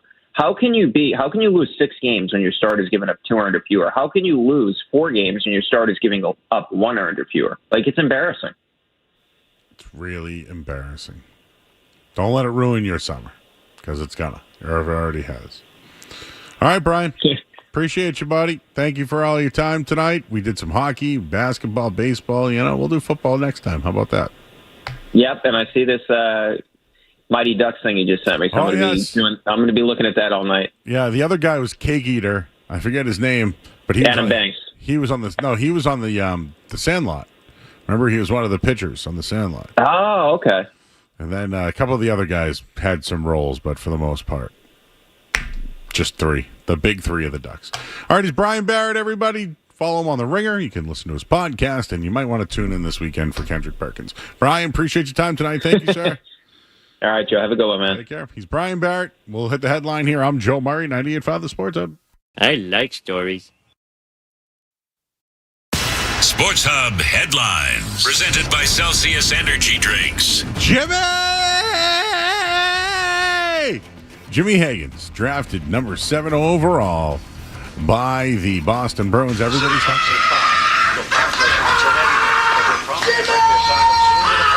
It looks like a big one, maybe the biggest this town has ever seen. Stay tuned. There you go. Another Jimmy. Jimmy Higgins. Good guy, local guy. Red Sox trail 3-0. Headlines are brought to you by Kesha's Law. At Kesha's Law, they specialize in helping those who've been injured, not only from a one-time incident, but a lifetime of hard work and labor. Does that sound like you? Visit KeshasLaw.com. I'm Joe Murray. Don't go anywhere. There's more Joe Murray. On the way on 98.5 The Sports Hub. Ticks on the dog, mosquitoes in your face, ants raiding the kitchen, and termites squatting in your walls like they own the deed. You live in New England, and bugs come with the zip code. Unless you call Burgess...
with 1 second left in the first period. Perreault fed across. They score!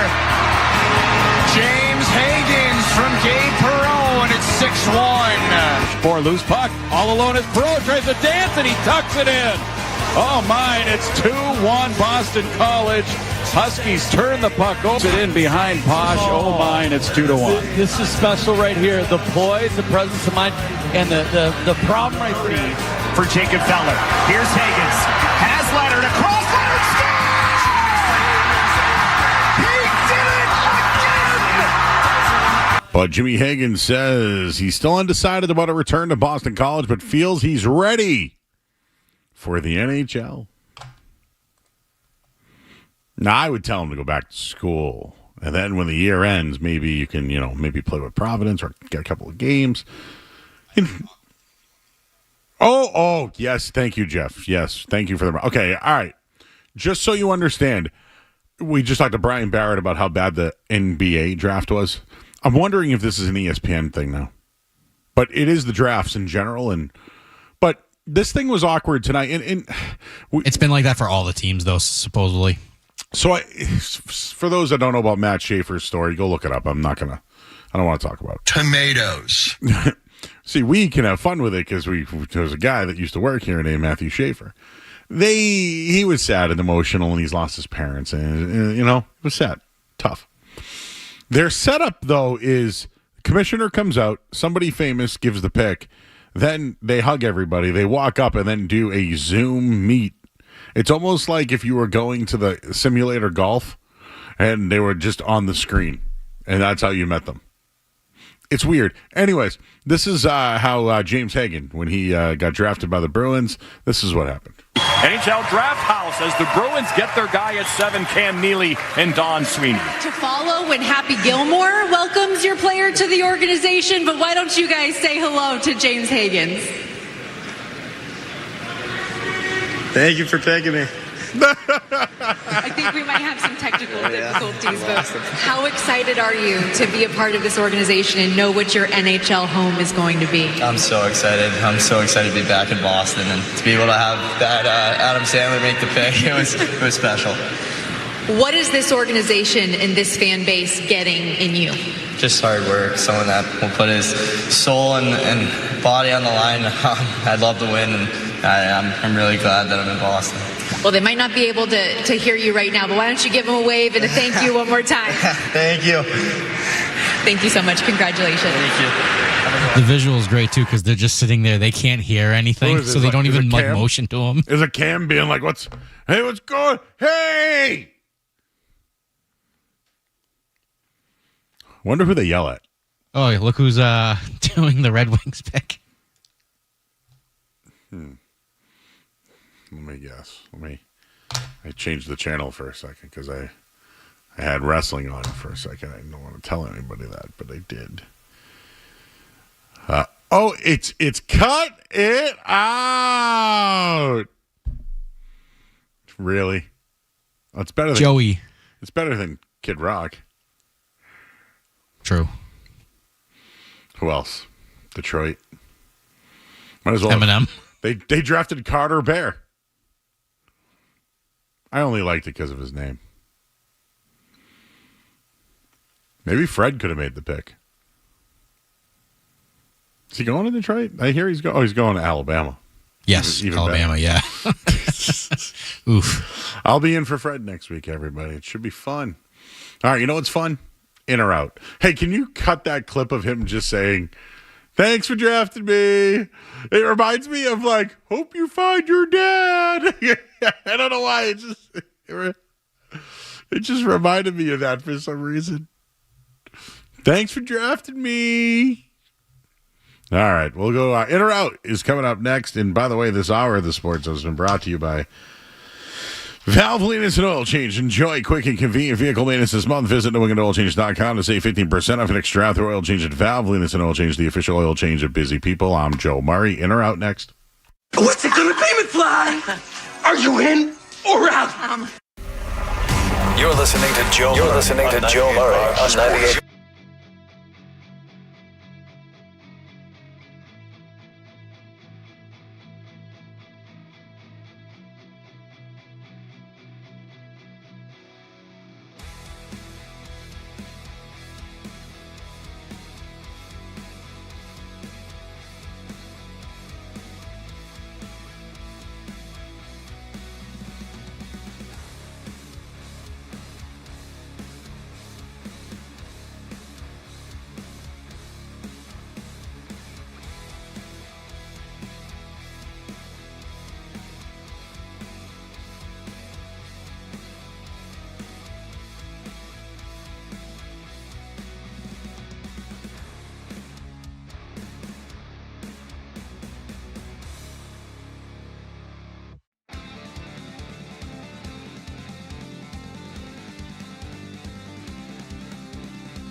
Boston sports fans, it's 98.5, the Sports Hub. Paisley Media Group Station.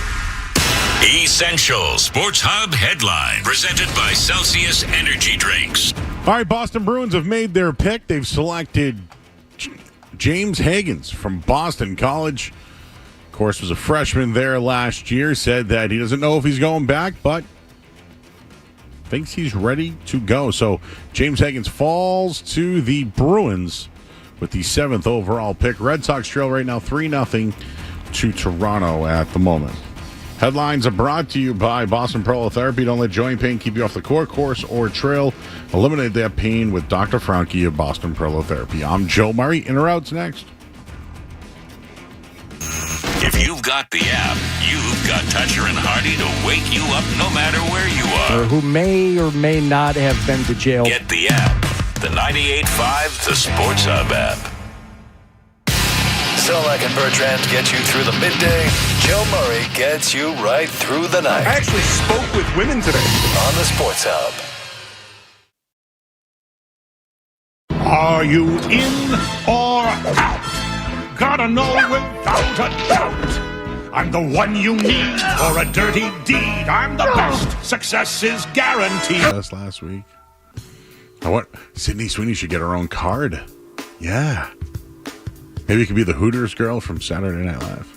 So you saw Tom Brady do his heel walkout? I did. That was pretty good. That was good. And then Eli jumped him. Yeah, that was great.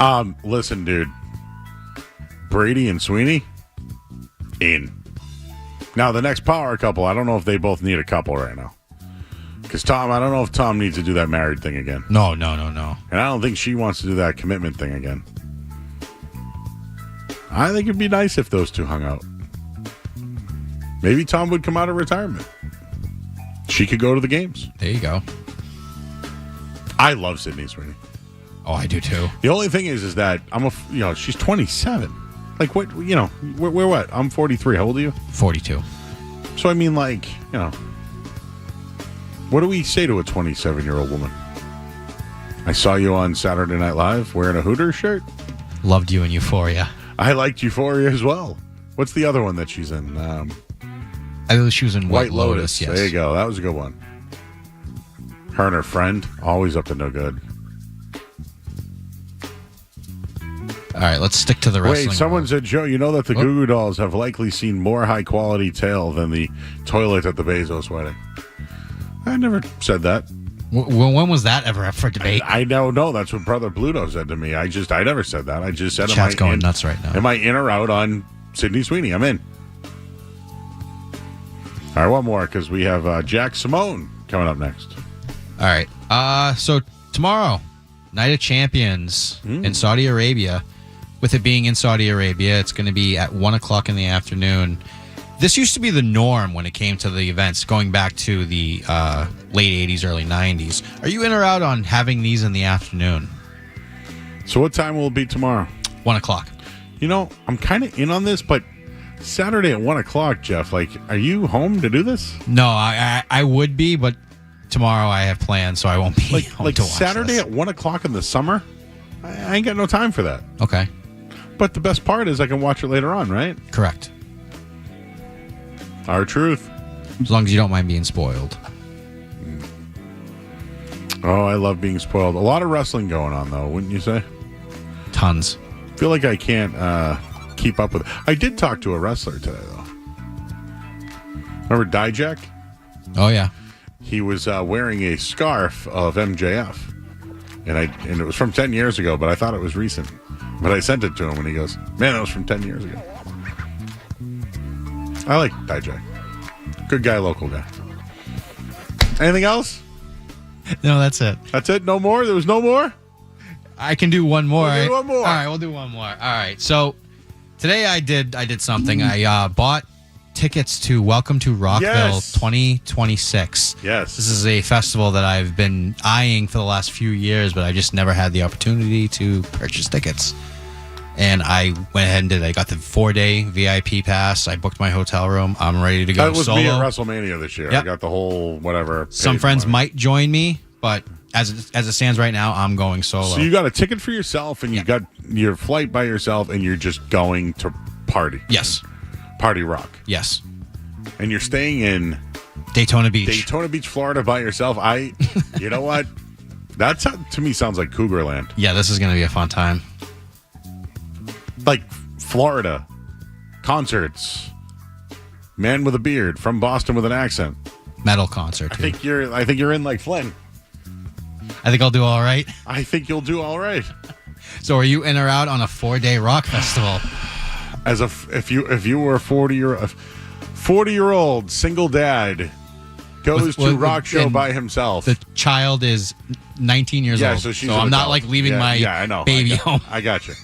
I know the audience didn't know that. Yeah, no, that's what I'm doing. I would say, Jeff, I bless you, son. Have at it, sir. Yeah. I wish you the best, and I hope you vlog the whole thing. Yeah, there's going to be a lot of video taking when I can. Are like mushrooms and all that stuff legal in Florida? I don't know, but I'm sure that won't be a problem. All right, well, Naz Reid just signed a new contract with Minnesota, so I guess that would take him out of the Celtics picture. You know what? Let's ask Jack Simone about it coming up next here on 98.5 The Sports Hub.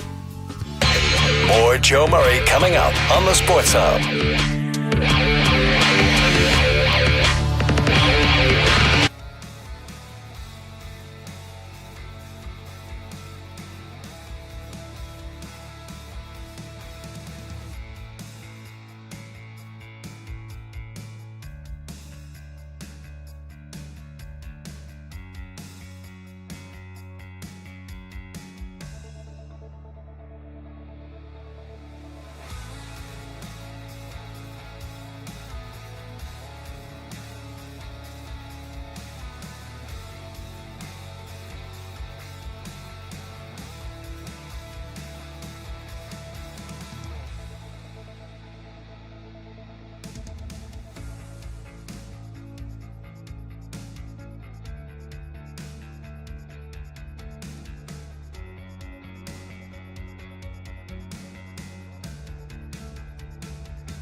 And joining us right now here on 98.5 The Sports Hub, it's Jack Simone. He does work over at Hardwood Houdini. He does his own podcast, the How About Them C's Pod, and he joins us here on 98.5 The Sports Hub. Jack, how are you tonight, bud? I'm great. I mean, I got a dose of Goo Goo Dolls lore joining the call, so I couldn't be better right now. It almost sets the mood, right? You know, like I'm thrilled. So I was watching a video that you did about our man Hugo Gonzalez.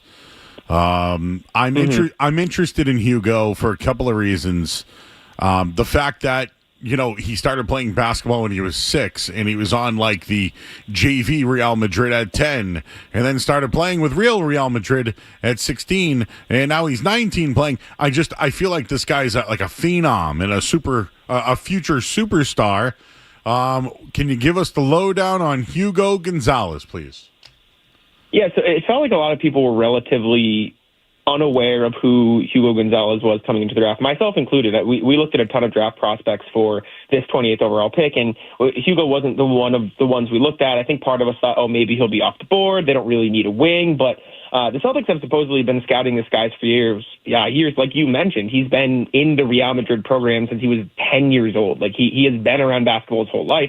His parents were both professional basketball players. Like, this is just what he has become. And if you watch the tape and you watch how he plays, a lot of people were concerned because he didn't play much this year on Real Madrid, and that's because they have 10 former NBA players on the team, and the way it works in Europe is just like the vets are going to play and they're going to prioritize the guys they know can play at that level already, and the young guys just don't get the chance already. Luka Doncic was 16 over there, barely getting minutes, so it's just kind of the culture. But the way he got on the court was he was hustling, right? I watched 4 EuroLeague games of this guy's minutes, and I don't think a single time he failed to pick up his guy at half court on defense. There was one play I watched where he was guarding the guy inbounding the ball, and as soon as his guy passed it in, he just boxed him out and wouldn't even let him like step in bounds. Like the level of hustle, the level of determination, he has a relentless motor, and it's the exact type of player that Celtics fans love to watch play basketball.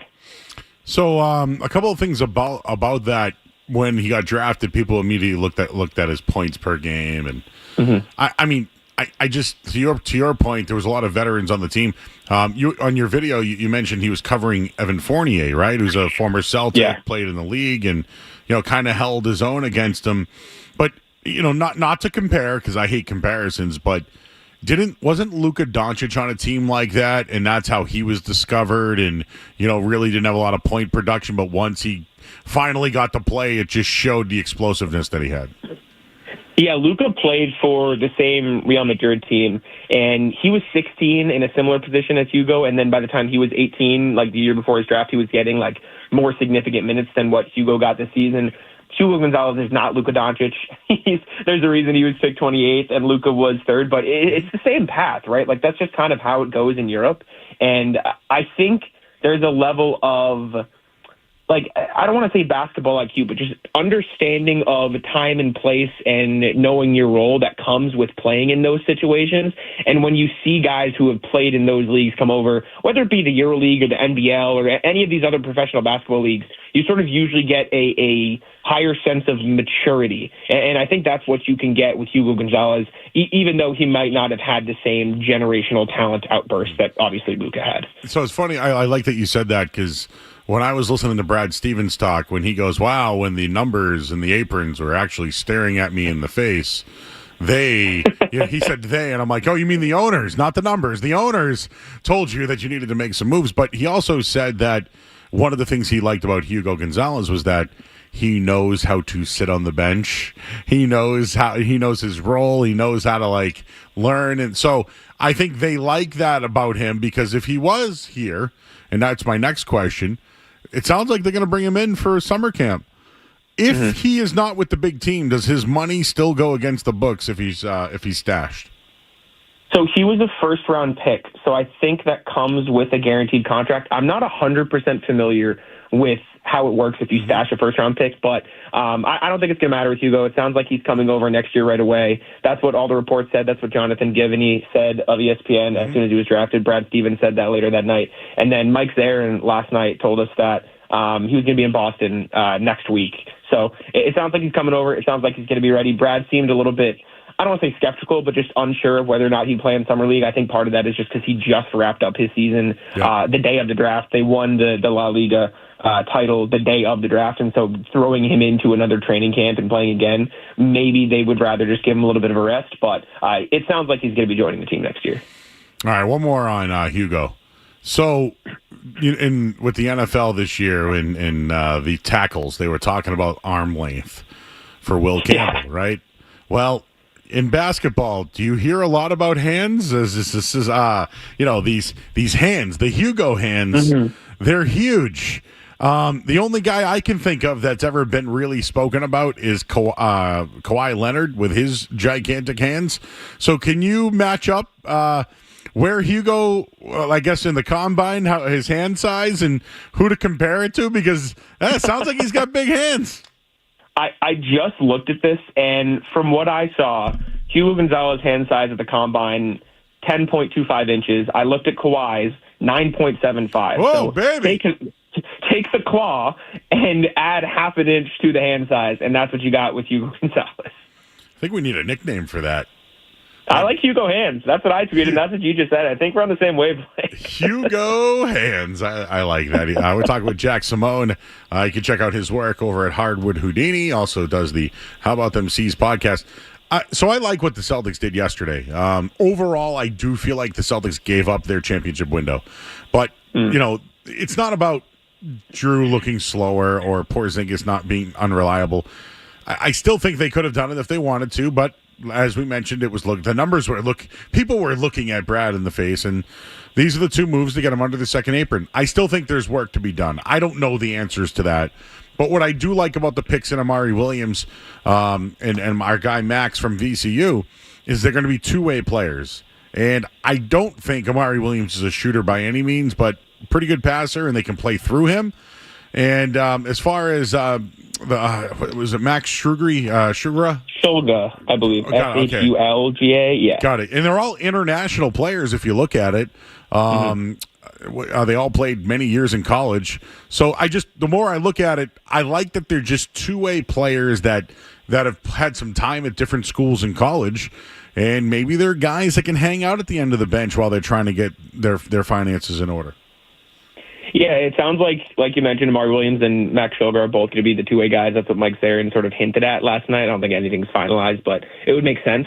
I also think that means they're going to get plenty of time up in Maine developing, which has been pretty great for the Celtics over the years. I mean, you look at Luke Cornett and Sam Hauser, both of those guys are G League Maine Celtics products who just played rotation minutes for the past two seasons on a high-level playoff and championship team. So I'm not saying Amari Williams and Max Shulga are definitely going to be that, but I haven't dove into a bunch of Max Shulga stuff, but I was watching some Amari Williams games today for another video, and I mean, you mentioned it, he's a good passer. He's a great passer. Like, Kentucky almost used him too much. Like, they were using him as a crutch as a passer. He would just hang out at the top of the key, and they would score almost exclusively on cuts because they didn't really have a point guard for a lot of the season. So he's an extremely talented passer.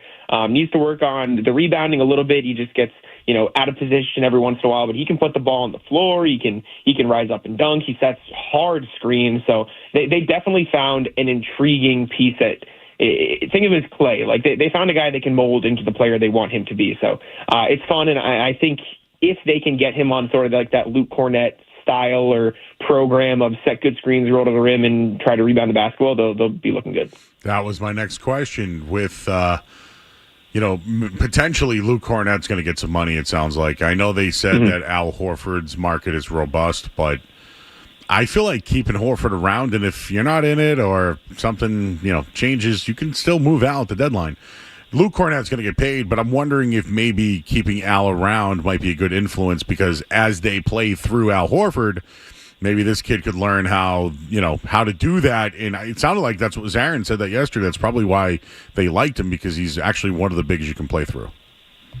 Yeah, definitely. I mean, having Al Horford as your mentor should be a dream for any basketball player, any big entering the NBA. I mean, the experience that guy has, the way he has not only played a back-to-the-basket type game, but adapted to be this switchy defender who can shoot the three as well. So I think if Al doesn't want to retire, then the Celtics should do whatever they can to bring him back. And I mean, the way you hear him talk about Boston, I personally can't picture him on another team. Obviously, if he would rather contend, and the Tatum injury obviously changes stuff. But on top of that, right, Jay King of The Athletic put out a report today that they are still wanting to try to re-sign Luke Cornett and Al Horford, and part of the equation could be maybe exploring options to flip Anthony Simons' contract to shed more money to accomplish that goal. So as much as Luke Cornett could be paid, I wouldn't completely rule out the idea, the notion that could be the Celtics to pay him, because I think they really like him. I mean, I'm a huge Luke Cornett fan. He just impacts winning basketball, so I wouldn't rule out either of them being back in Boston just yet.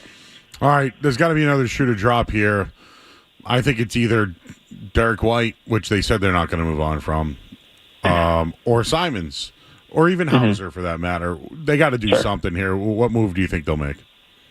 It's tough. I don't think Derek White or Jaylen Brown, I know you didn't mention him, but just to squash that, I don't think either of those guys end up going. Like, you understand why you have to listen for offers just in case there's somebody willing to pay a ridiculous price. But Tatum will be back theoretically after next season. So if you have those three, I think you're good to gun for a final spot in the Eastern Conference that's pretty weak right now. So I don't think you mess with that top three plus Peyton Pritchard. I think that four Brad Stevens mentioned in his press conference, like, that's your core. You keep that. Past that, I think flipping Anthony Simons would make some sense.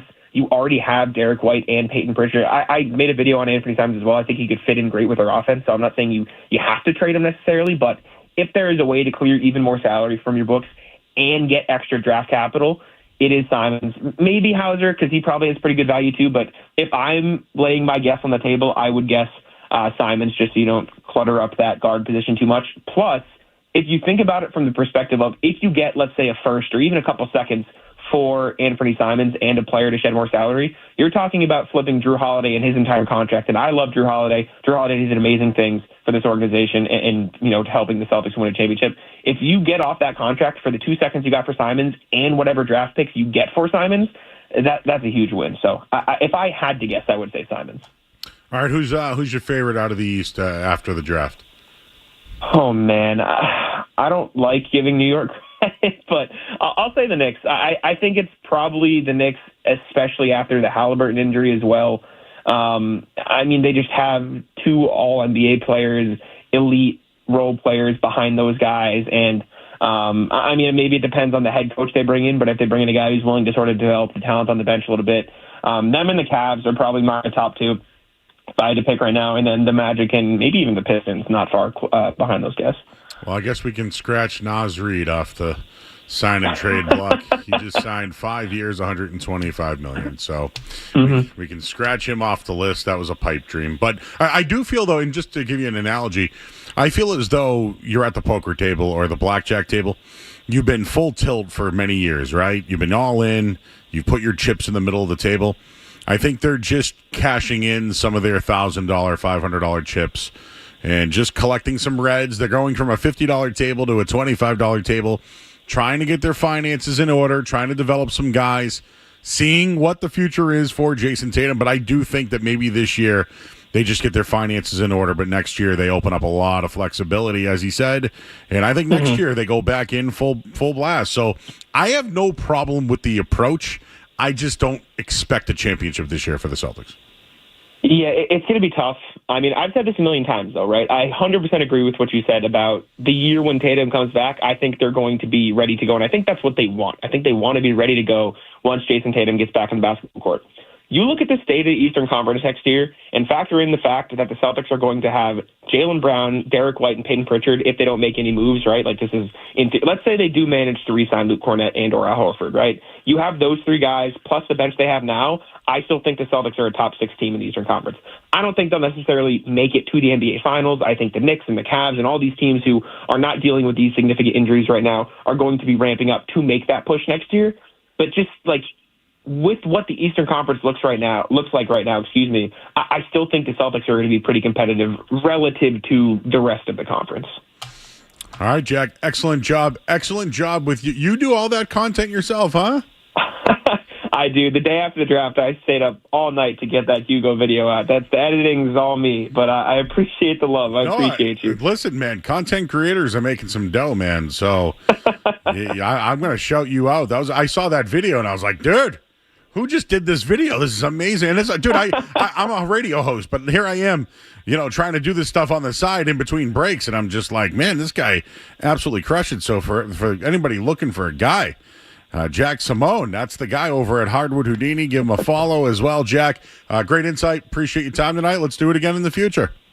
Yes, sir. Appreciate you. Thanks for having me on. Thanks. He's Jack Simone. Go check him out over at the Hardwood Houdini, who always has some good stuff over there. Yeah. Dude makes great videos. Maybe I'd hire him. I can't hire him because I have to sell a lot more cards to hire him.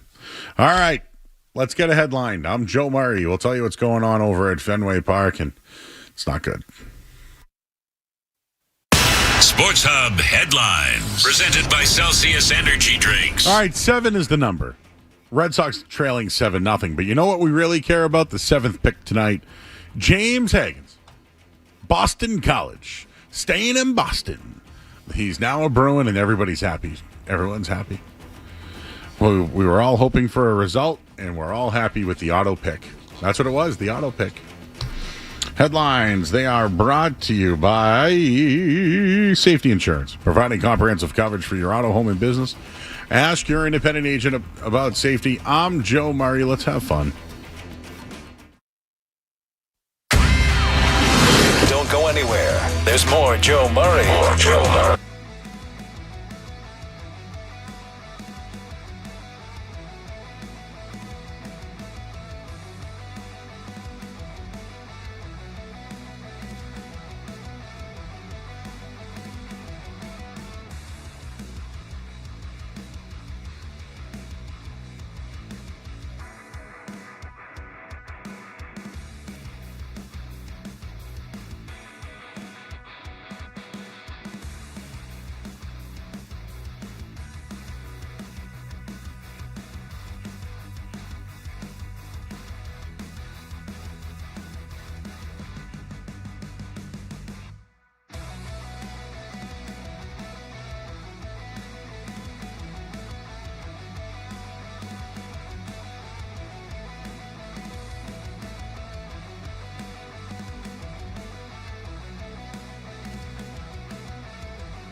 Tonight is the return of a band that I think a lot of people loved at the time. I know people, I'm 43, so again, I wasn't really in the pop punk emo era, but one of my good friends was in a band and he knew all these guys. So like one night I hung out with Jesse Lacey, the lead singer of this band. I don't know who these people are. Like, pretty humble about it all.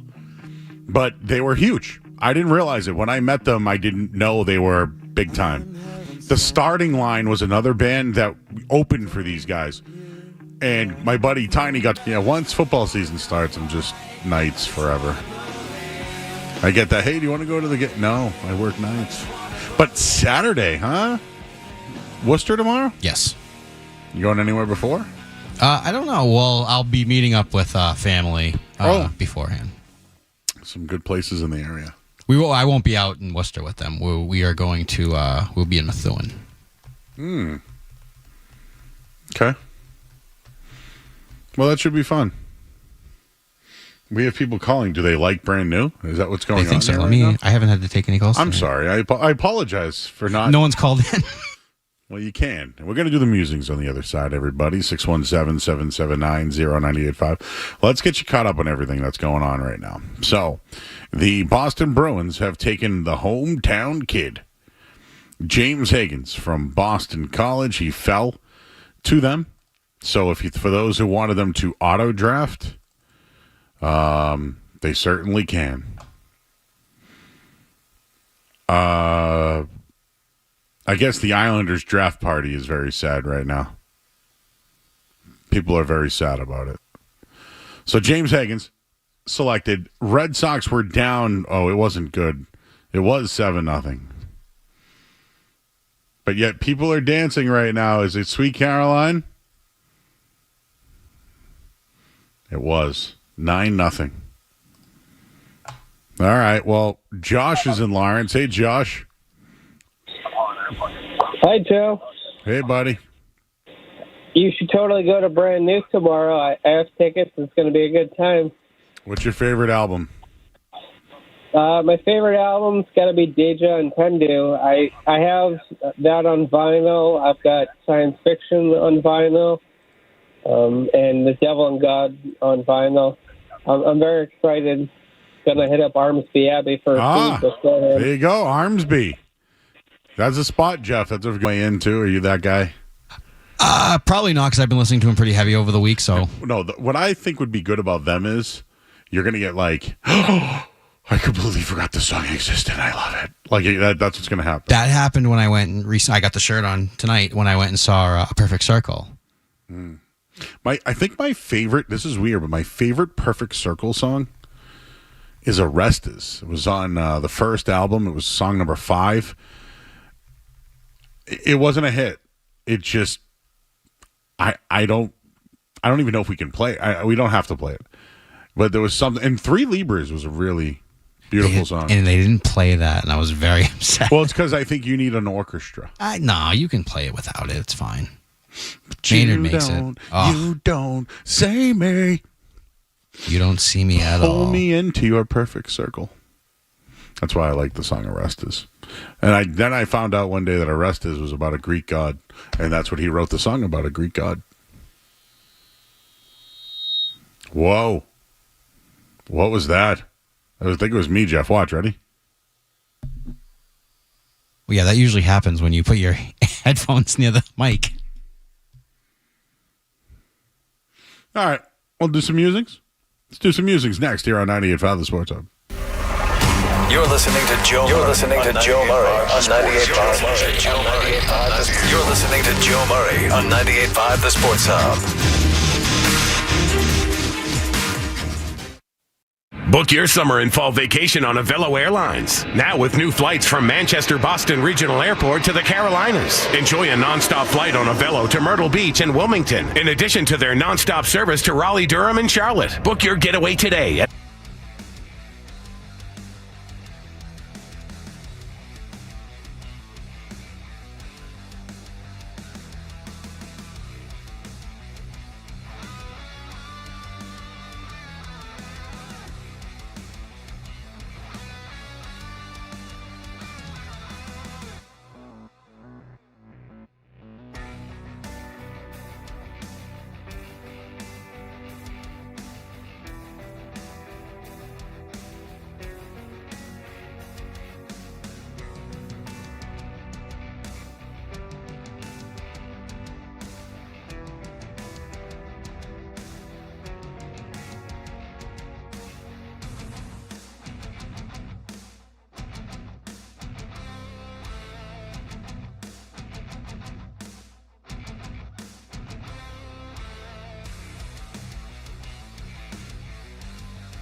Line song. How about that?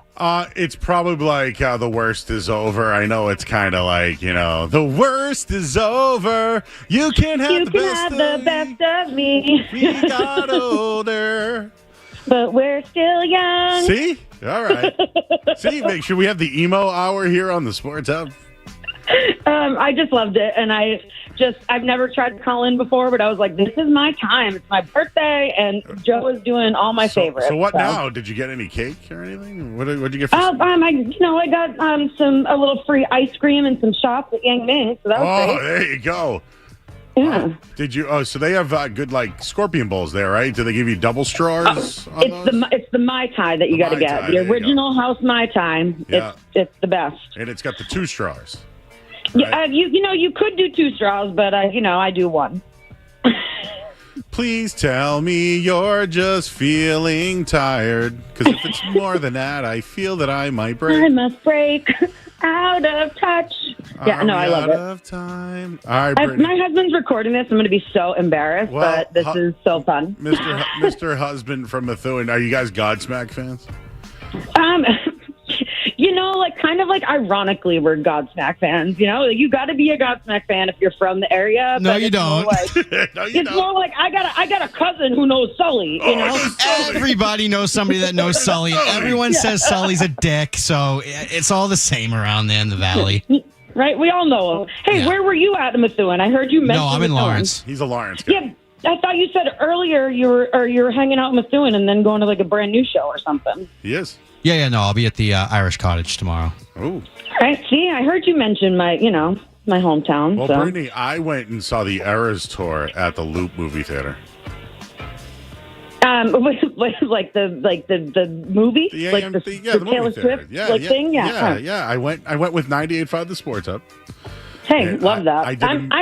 I did a meet and greet, and there was cardboard cutouts and everything.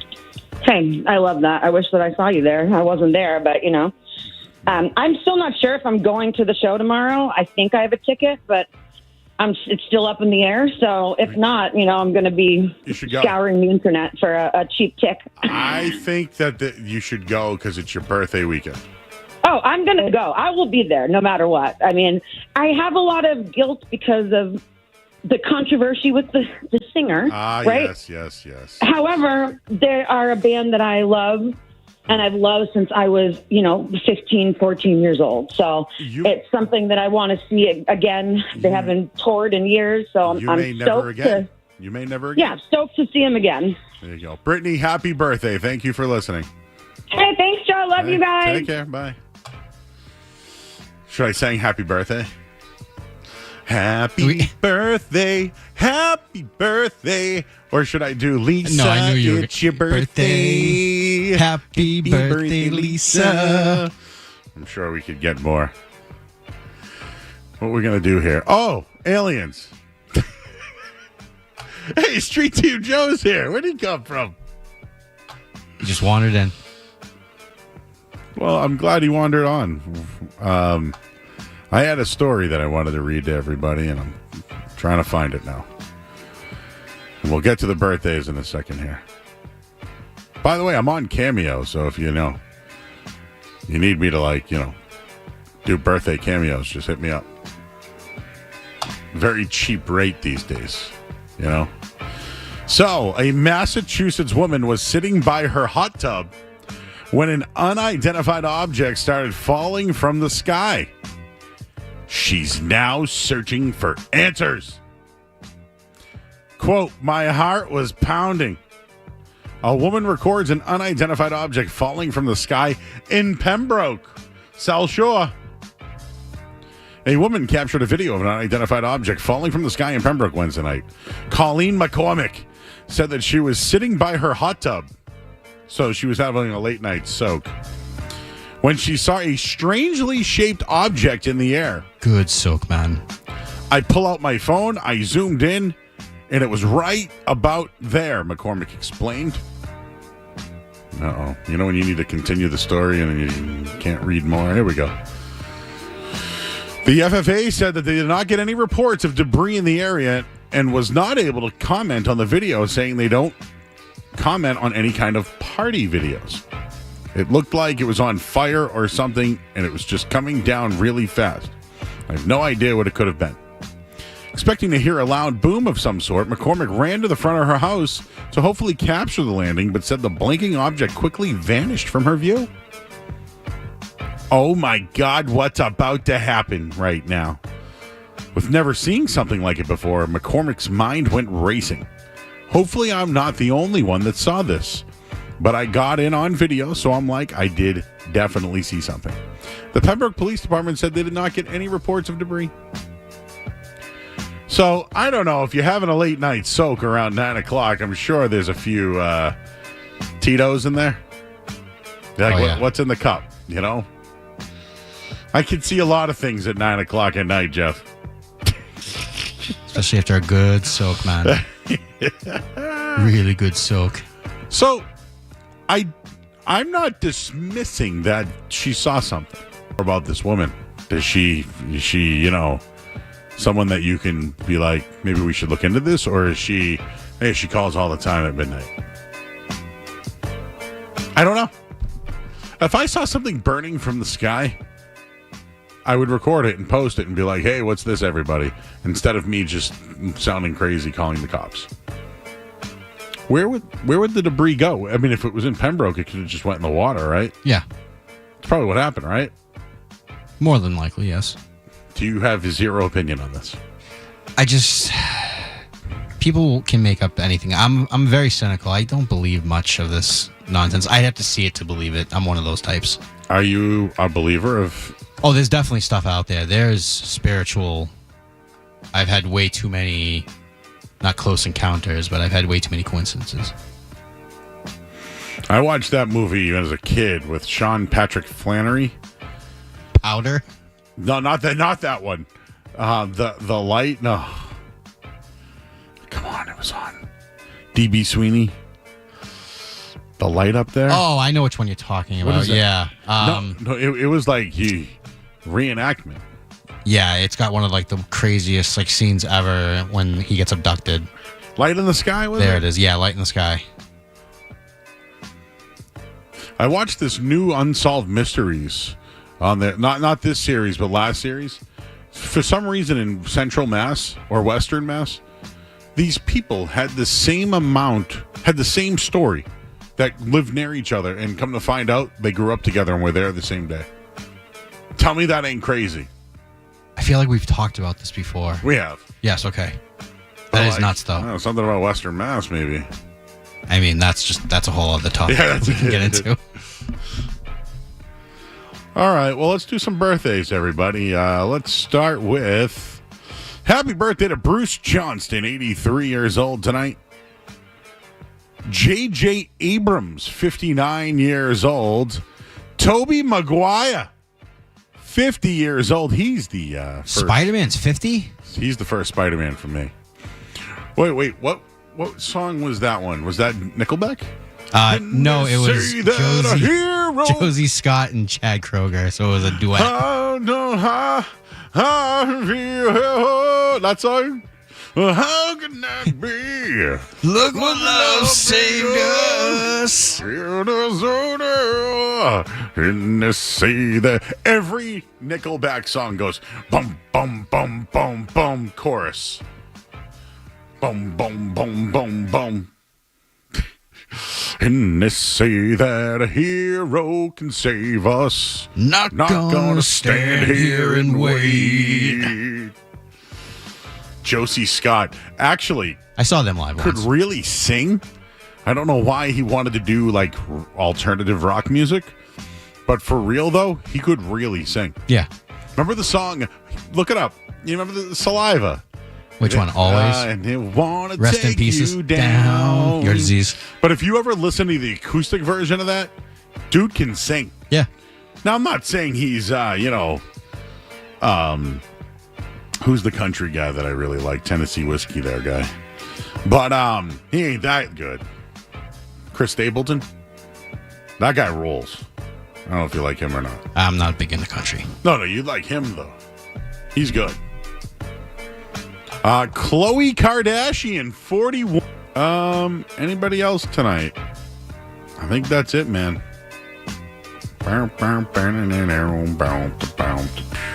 All right, let's go to break. Happy birthday to Brittany and Methuen as well. Thank you. Went to Yang Ming's. Now going back home. So I would have stopped at JG's for ice cream, but that's just me. There's a Cracked over there, I believe, too. Yes, but it's connect. I believe it's connected to the JG's. Yes, great breakfast place. Yes, you love that, dude. But I live near the one in Peabody. So, let's go to break. I'm Joe Murray, 98.5 The Sports Hub. More Joe Murray coming up on the Sports Hub.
got an email from somebody telling me that this is the thing they look forward to the most on Fridays. And this is something Skaz did. Skaz had a golf tournament today. That's why he likes golf. Did you know that? Loves it. He brought his I played around with him. Oh, you have? Yeah, all the producers got together. I remember that. Was Lifshats was there too? Oh, did he not get the? No, I believe Lifshats was there. Yes. Well, Skaz brought a new putter that he has in and was using it the other night during the Revs game. So he has a nice little protector for the putter as well. He loves golf, so he's the one who came up with that. Well, the Red Sox lost 9-0, and the Bruins drafted James Hagan 7th overall. That's what's going on, everybody. So I see full phone lines. Why don't we go to you at 617-779-0985? What's up to everybody in our chat? We've had a big audience tonight, so thank you all. I know it's a summer Friday. Sometimes we like to be a little bit more loose. On a summer Friday, realistically, the Red Sox can't score runs. They have a 6-game losing streak. It's the first one they've had since 2020. And the Bruins got their man. They got the best player available in the draft. Oh, JP in our chat is talking about Richardson's ice cream. Oh, love Richardson's. Justin's in Lynn. Justin! Hey, Joe, I just want to talk about the draft, if I could. I like the pick that the Bruins got, the 7th-round pick, James Hagan. I get a really good scorer, and that's something they need. And I know last time you and I would have got him when you were on my show.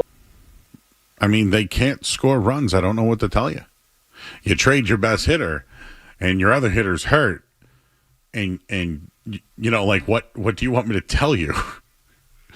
Because I'm not the one who said that you were going to be a better team when you trade Rafael Devers. I was not the one who said that. That was Craig Breslow. Craig Breslow said that, everybody. And while I'm at it, I might as well read you some of the stuff that Breslow said this week. Because, well, quite frankly, his quotes are just, he ain't my guy. How about that? Breslow, we should be looking to improve our team. We're still very much staring down wild card chances, and nobody has run away with the AL East. We think we've got a good chance to make a deep postseason run. I do think that there is a real chance that at the end of the season, we're looking back and we've won more games than we otherwise would have. Oh, that's going to get him fired. More days in first place. Dan Duquette said we've had more days in first place than anybody. He got fired. I like Dan. I used to help him promote his Duquette Academy.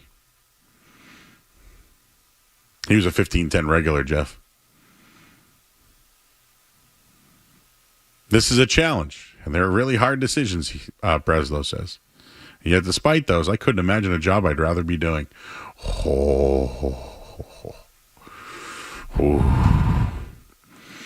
You know what? No, can I just put into perspective what happened with the Red Sox tonight? They got their asses kicked by the Angels, right? Blue games, Crochet, like, 1 run for them.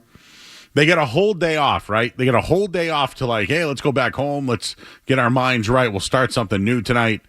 And they got an offer versus Toronto. 0 runs. Again, they had a night off. This isn't like the last game of a road trip. They had a night off, and this is the way they came back. And you guys are still going to go to Fenway and pay all. Oh, God. Not going to do that right now. They're not investing in the team, and you're all still going.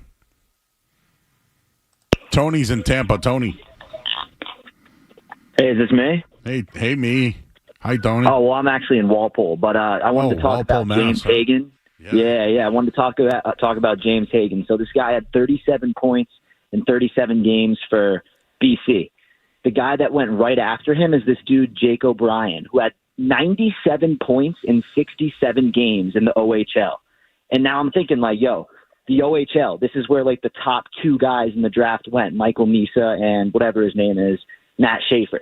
What do you think about that? 67 games, 97 points versus 37 points in 37 games. One's a freshman. One is what, 19? Like, no, the other guy was like 18, same age. I think he might be 17, bro. Where are you right now? Walmart? Yeah, I'm at Walmart. How did I know that? Bro, they're like blasting stuff on the speakers. And you're at the one in Walpole. I know where that is. Oh, come on. You're about to air me out over here. Is that Taco Bell open down the street still? Oh, I hope so. You go there on the way home? Maybe. What else is open this late? Is Bubbling Brook still open? Bro, what are we talking about the draft or are we talking about Walmart? I don't know. You called my show. This is great. But you called my show. This is what we do. All right. Valid. What I think that they got the player that they didn't think was going to fall to them, and so they took him, and they know him, and he's very true. Yeah, I mean he's a beast. Yeah, I mean, it's just that Jake O'Brien kid, dude. I was looking at his highlights. I know, his highlights are insane. But Tony, like projections are something too. I'm not defending the Bruins by any means. Okay, they can't draft, so you have every right to call in and question what they're doing. All I'm trying to tell you is, this kid at one point was projected to be the number 1 pick this year. He fell to 7th. Yeah, no, 100%. And I like the pick. I think he's a beast.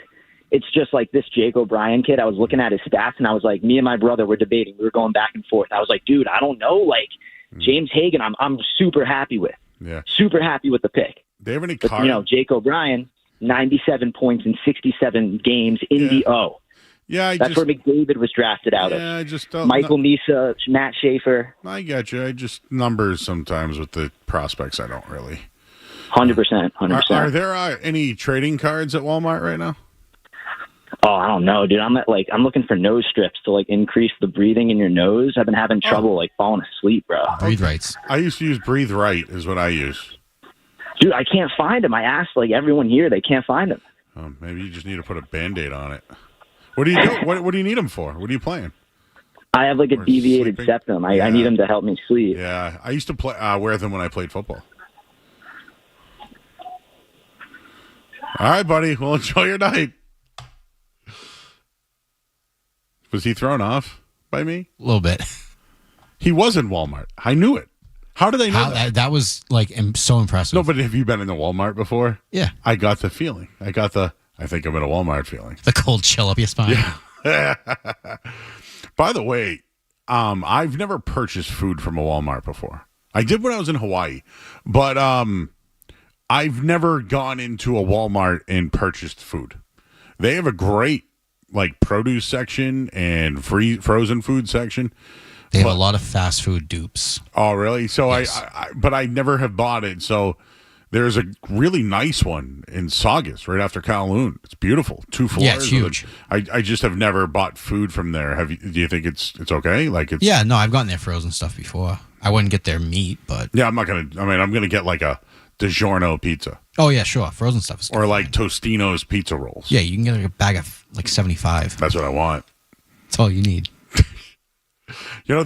So it's funny. I did the off-air show with Felger the other day, and I was like, "What's just one thing that you can't, like a junk food?"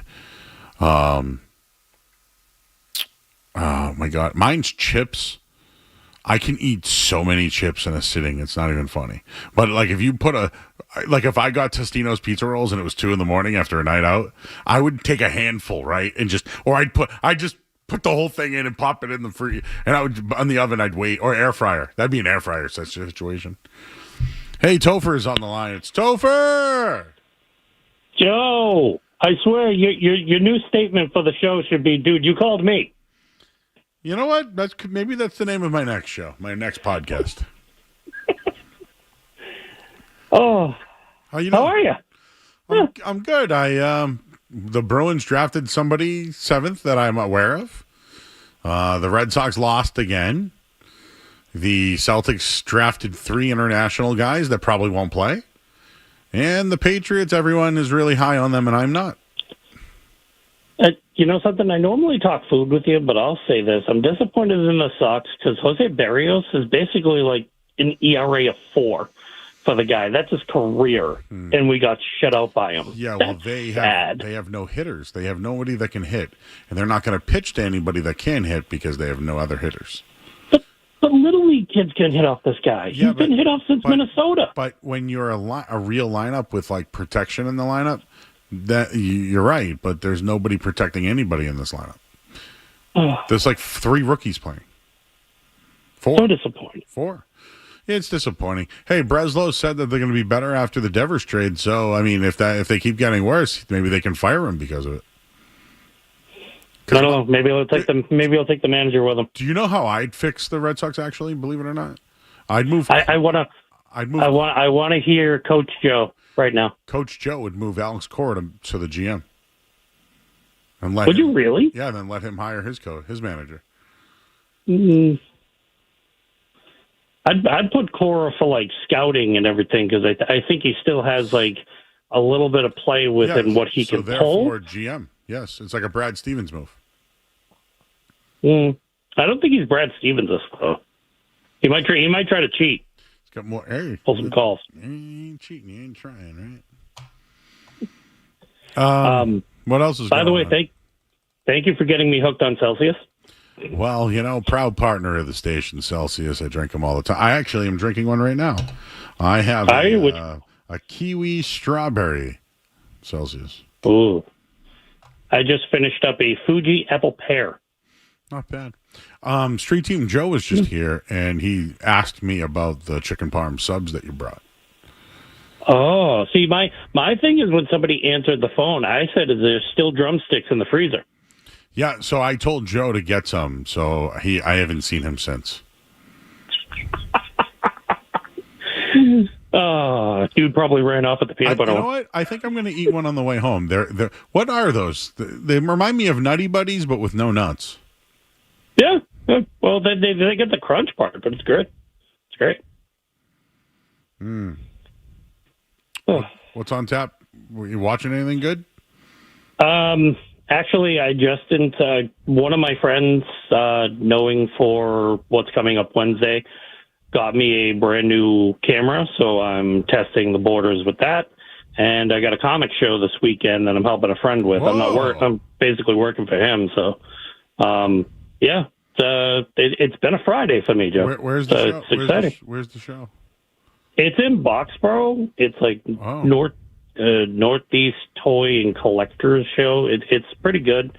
Mainly like a lot of toys and comics, but usually pulls in a really good crowd. I usually do the show that's after Thanksgiving because it's monumental. I usually clear about $2,000 out of that. Whoa! Hey now. No, he didn't do anything wrong. Jeff got scared when I went, hey. He thought you might have said something. That's usually a universal sign. Yeah. No, Jeff, I keep it clean with Joe. I keep it clean. It's just some people get too comfortable sometimes and they just slide out. So, but I will say that if someone does let one slip, I always say, dump it. Anyways, all right, Topher. Well, thank you, sir. The chicken parm is still good. I hope there's still ice cream in the freezer, and I might eat one on the way home. Well, my mother actually watched the video, and she loved the TikTok, so she was laughing. But when I brought her whatever was left over for the chicken, she thought it was pizza. That's funny. Yeah, I did a video on TikTok. I'm on TikTok, everybody, at Joey Murr. I'm not a TikToker, though. I just post to TikTok.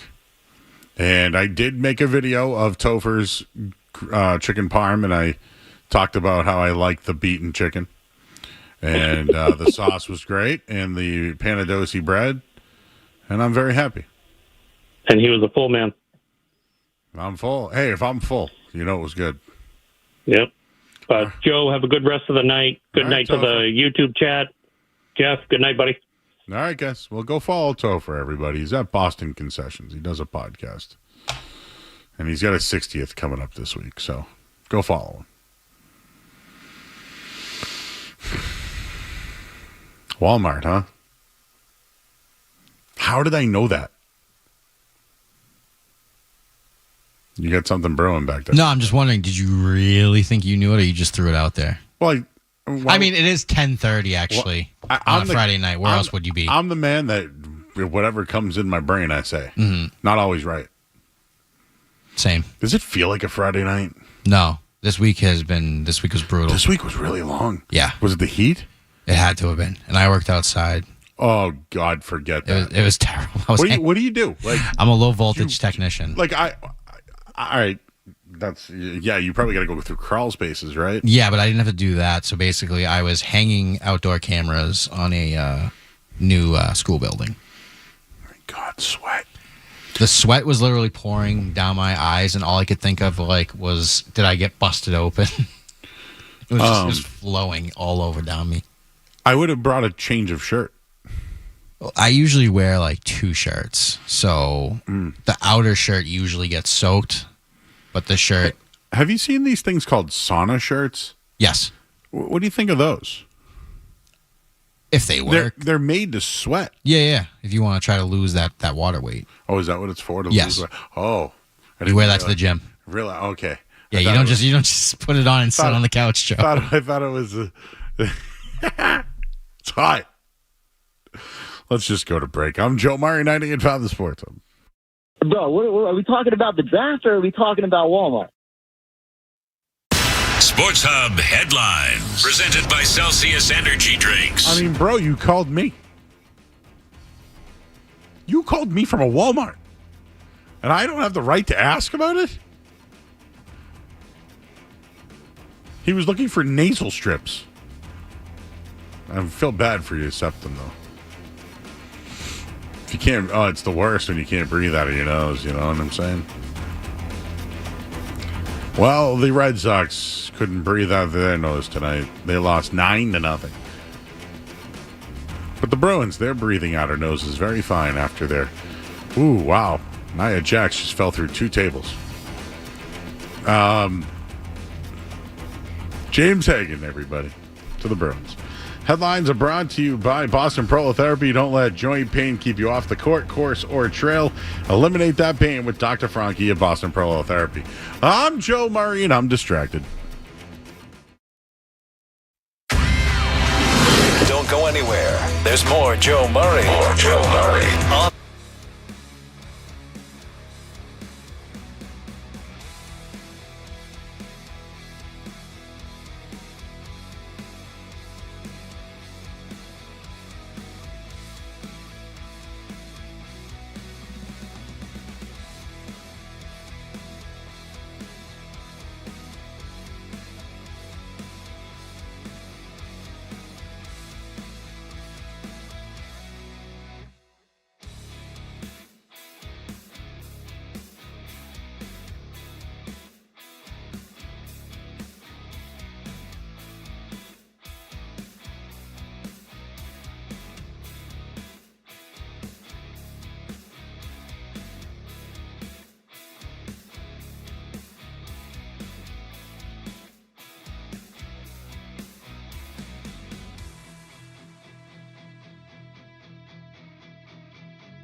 All right, back here on 98.5 The Sports. I'm Joe Murray. I had a thought about this song as it's been played a lot because it's closing time. He goes, I know who I want to take me home. Well, nowadays, because when this song came out, there was no, ride share services like ride hail, I know who I want to take me home. Well, what if, they don't want to take you home? You got to go take a Uber or a Lyft. So it's like, could you even write a song about it anymore? I know who you want to take you home, but dude, she ain't taking you home. Or he. They ain't taking you home. I just was thinking about it. Don't ask me why. So programming reminder, everybody. I will not be on the Joe Murray Show next week all week long. There'll be, I believe Jay Stu will be in one night. I believe Alex Barth will be in one night. I believe Sean Silver will be in one night. I don't know who else is in. I will be on mornings filling in for Fred Toucher. And we'll be joined by Matt McCarthy and Adam 12. Interesting trio there. So you can listen to me 6 to 10 a.m. starting Monday morning. Not forever. I do like morning radio. It's where I cut my teeth in the business. It's mornings. So we've already got bits ready to go. I'm ready. Been holding them back for the last couple of days, so we'll let them loose. So if you're looking, we'll still be here. It won't be me. So that's that. I wanted to want to look at the rundown, Jeff, see how well we did tonight. We did opening takes. Basically, my opening take tonight was, the prospects are coming. The prospects are coming. So you're going to be waiting a while, everybody. I tried to say Jaron Duran is relatable. How did he do tonight? We should probably look that up, huh? Jaron Duran is so relatable because the Red Sox scored 0 runs in a 9-0 loss, and Brian Bayo got hosed. Jaron Duran went 1 for 4 tonight. Hey, Roman Anthony had a hit. Rafael Abreu. Nobody else can hit the ball. Do you know that? Nobody. This is what I'm trying to tell people. No one else can hit the ball.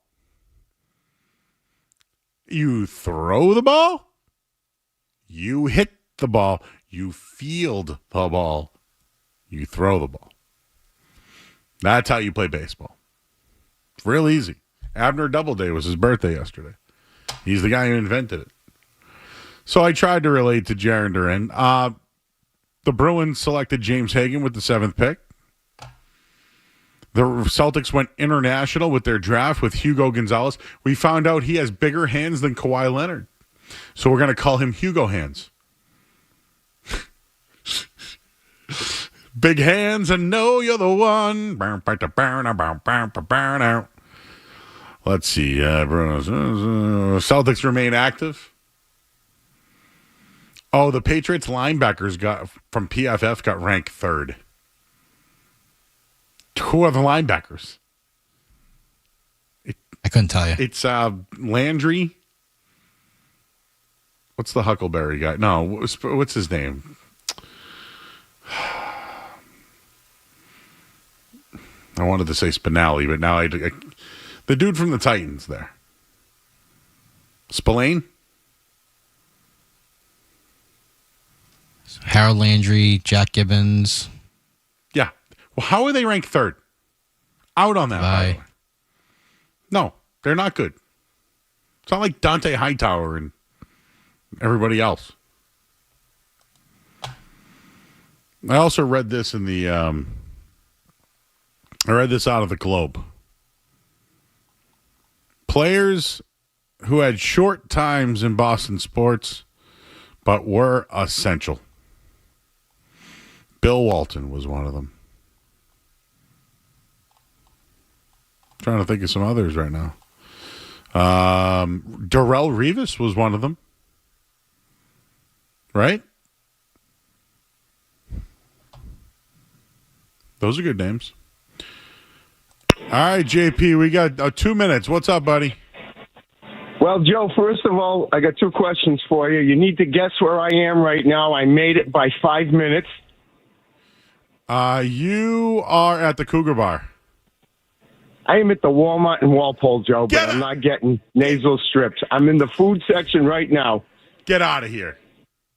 As we speak. What do they have? I could shoot over to the nasal strip, see if he's still over there Yeah, shopping if you want. Wait, what do they have right now? Is there a Subway still there? What's there? Oh, no, I'm in the regular food section. I'm looking at some frozen stuff, trying to decide if I go with the Banquet Mega Bowl or do I go with Marie Callender, always a favorite. Oh, I'd probably go Marie Callender because it's Old Faithful. That's what I'm thinking there, Joe. And then I got to get some produce on the way out, some fruit, just so the girlfriend thinks I eat healthy. Question tomorrow night. Trying the tavern at the Hawthorne Hotel in Salem. First time, then we're going over the Encore. Have you ever been there? I've not, but Bambolina down the street is very good. Howling Wolf around the corner is very good. Nice little area right there. A lot going on there. Hawthorne, though, is haunted. It's very haunted. Oh, it's haunted? Well, I think it's haunted. Ah. Well, I heard Fenway Park was so the Reds for 84 years or something. 86. Hey, did you go to Volo at all? No, we haven't gotten over there yet. We're going to try it Sunday night after work. How's the landing? Oh, Joe, it was outstandanding. Really? They made me. I don't eat seafood, and I got there right before the dinner menu and after the lunch menu. They made me a BLT, a special, and it was delicious. She got the lobster roll. Only problem was there was no price on that, and when it's market value, oh boy, $50, baby. It was $38 for a hot dog roll, but it was the landing in Marblehead. What are you going to do? I was sweating, and it wasn't the weather. Told you, Driftwood next door, very good breakfast joint right there. I had a great time. Hey, thanks for sneaking the call in. I'm going to get in line. I'm on Sunday. Have a good one, guys. You got it, buddy. Take care. Oh, I'll be there. Thanks. I'll be calling. Well, we take all Walmart customers. Jeff, great job tonight. Let's go home. How about that? Enjoy the concert tomorrow. I'm ready for Sunday. We'll see you then. All right, everybody. I'll be on 6 a.m. starting Monday, Sunday with Milliken at 10 with Jeff. Talk to you guys later. Bye. You're listening to Joe. You're listening to Joe Murray on 98.5. You're listening to Joe Murray on 98.5 The Sports Hub.